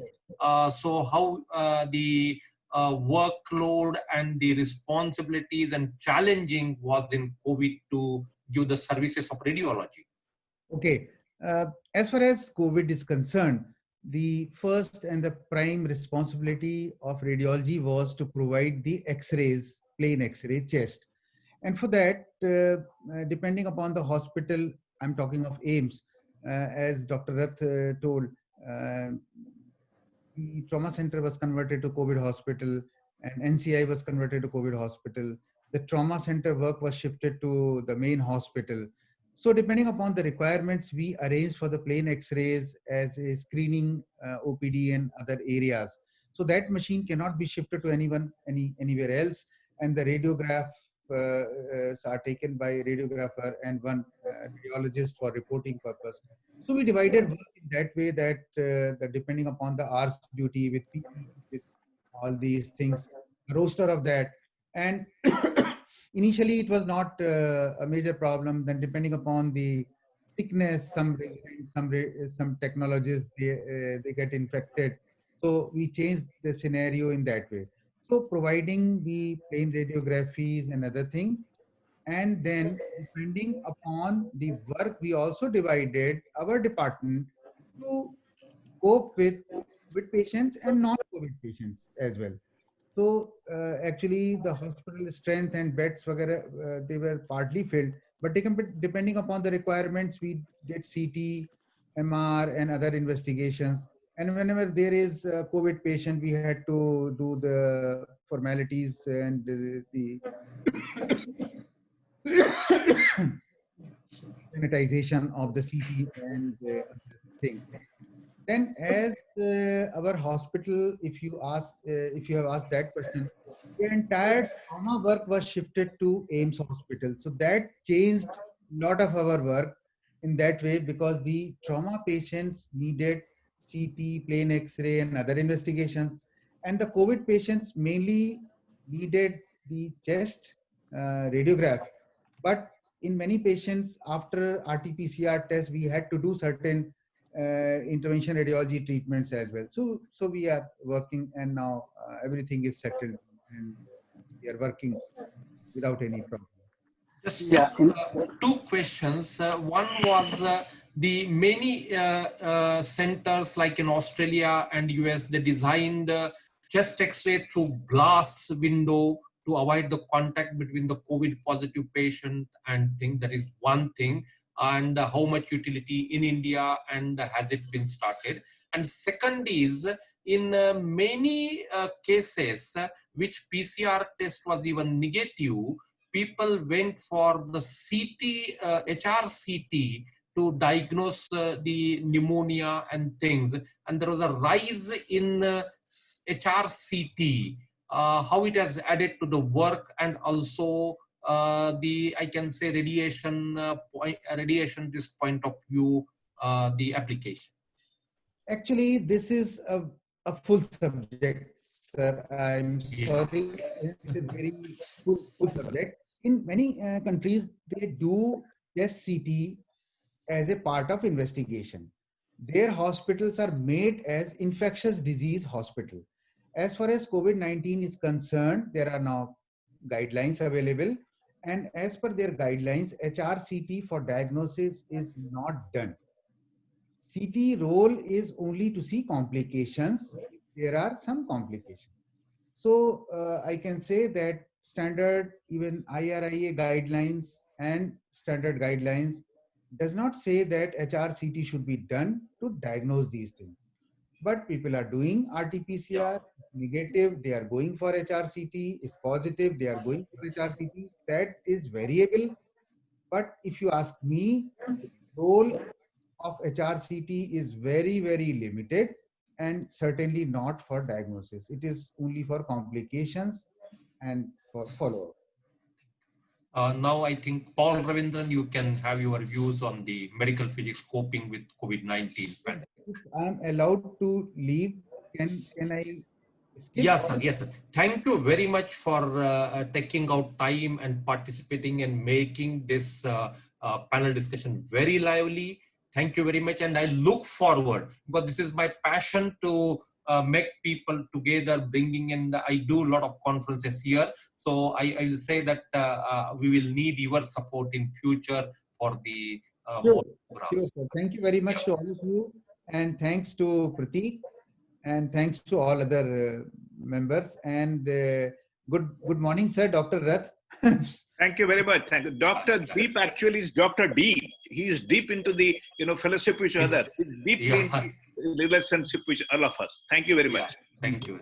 Thank you. Thanks, Dr. Arun. And of the three professionals that we are discussing, I think the less of a problem is for medical physicists during the COVID. Unfortunately, to give you a very broader view, I didn't work in a hospital in the last 1 year during the COVID. I was working as a consultant in IAEA. So, but I think the medical physicists work more than 50-60% behind the screen.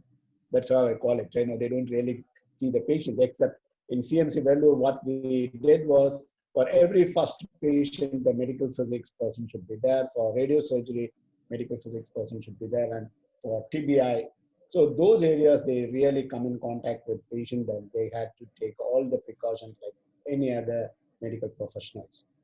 I can also take credit for something. The government of Tamil Nadu made a rule there cannot be more than a certain number of staff. The others will have to go on leave. What I had done earlier before my retirement was to do networking so that we can work from home, work from college, work from hospital. So the people were making use of the facility during this COVID time to distribute the staff to various areas. That's one way it really helped the institute. Otherwise, the medical physics role is relatively less compared to the radiation oncologists, technologists, and the radiologists. Thank you. Thank you. Yeah. Dr. Pratik, yeah. Yes, sir. Last question to Professor G.K. Rath. In fact, if we see that the whole scenario for last 125 years of X-ray and radioactivity, I mean radiation treatment, he has lived 45 years of this whole era. So 45 years is a very long experience in that, and he has seen its rise, its stability, and its further future also he'll see. So I'd like to have his overall view that what was the past, present, and future. What radiation oncology is becoming now technology oriented. So obviously teamwork is becoming ever crucial. So his overall view on the radiation oncology of its whole 125 years.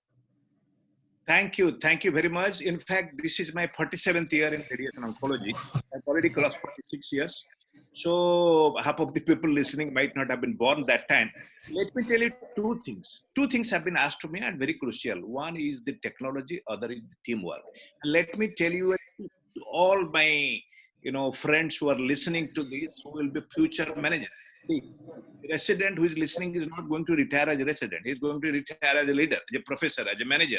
Whenever you are creating posts or equipment, always create double than what you want. That's what I have been doing. Because to any funding agency, if you ask X, they will give you X by 2. So ask a double. Whether it's equipment, you must ask. For example, you cannot run with one LINAC. Aircraft crashes, so LINAC also will crash. So the question is, at least to everything 2. If you want 20 medical physicists, you should ask for 40. In fact, I asked for about 150 medical physicists, and now we have sanctioned 77. So the question is, because the question is, otherwise half of your time will go in refusing leave to one or the other. Why do you want to bother you? Let them go and leave. Let everybody, enjoy their life. So first is to have a teamwork. Without team, you cannot practice radiation oncology. It's not like ophthalmology or ENT where a single person can do. And medical physics is a very, very integral part of the team from beginning of the planning to till execution. So teamwork is very essential. Technology is very essential. And let me advise all my friends, whatever you are going to plan at least in excess. Plan for double, particularly the staff. I don't see, I have gone to, I visit various departments for, giving, helping them, giving grant. People are struggling with 1 medical thesis, 2 medical thesis. They don't allow him to go on leave. After all, he will fall sick. He will attend conferences. He will go here. So if you want 10, ask for 20. And see, radiation oncology is very little followed by others, because people don't know about radiation protection and radiation oncology. So you can always explain that you want more. So creating more posts and allowing people their way they want to lead is very essential in radiation oncology, because technologists, radiation medical physicists, and radiotherapy all are very important, and this is very crucial. Thank you very much. So next question, and again the last question is to Dr. Paul Ravindran. What are the challenges we are facing, medical physics is facing, and how to deal with that in present and the future also? Challenges with respect to, do you have any specific area you are talking? Challenges. Technology oriented. Technology is increasing. Okay, yeah. That we actually discussed. That is the AI. Basically, we don't. In my opinion, that we don't have the full AI yet. We are in the very early stage, and as we go on with more technology coming in, it's good. Think of having IGRT and IMRT, and all these facilities have certainly increased the way we made better the way we treat patients, and the outcome is much better. So there is a what about the education? But at the same time, what about the education? Is there any question? No? Okay. At the same time, as I said earlier, there are 2 important components. One is the training of the personnel in the technology so that they use it properly. The second thing is the quality control and the quality assurance. Don't expect quality assurance to be done by AI. Quality assurance will have to be by human being, right? So we have to do the quality assurance and quality control of whatever the AI does. And that's my comment. That's my take as on today, but things may change and as we get more technology in. Thank you, Dr. Okay, so with that, I just thank all the panelists, Professor J.K. Rath, D.N. Srivastava, and Professor Paul Ravindran. And probably Mary John will take up some questions from the audience. Thank you, sir. It was a wonderful panel discussion, and it was very heartening to see all these stalwarts and listening to all, especially Professor G.K. Rath sir, D.N. Srivastava sir, Paul Ravindran sir, and even Chowgule sir. We are enlightened about from the beginning, before and after X-ray era. So thank you so much, sir. It was really great to listen to all of you.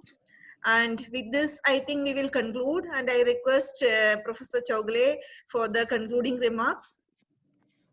First thing regarding the panel, Dr. G.K. Rath was so kind for Rajasthan, at least I know for entire country he is. 35 years, I have seen him so positive, so helping.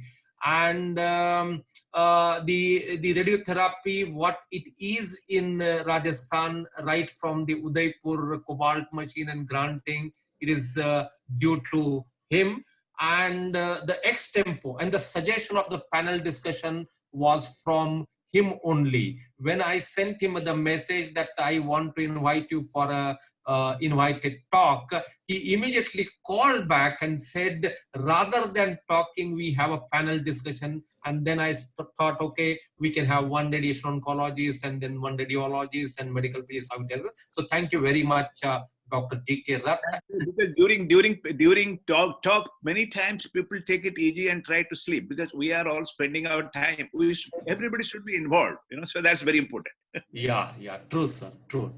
Thank you very much. So thank you, Pratik Kumar, also for coordinating this everything and bringing together. thank you, Paul Ravindran, for doing this thing. And also I must thank the speakers, Professor Mahesh Mahadeva, though it was late for him, a night joined from US. Dr. Renato Padovani from Italy, very early morning. Dr. Slavic Tabacco at 4:30 or before that from London. So I thank each one of them for giving us such a wonderful information, wonderful talk, all the participants.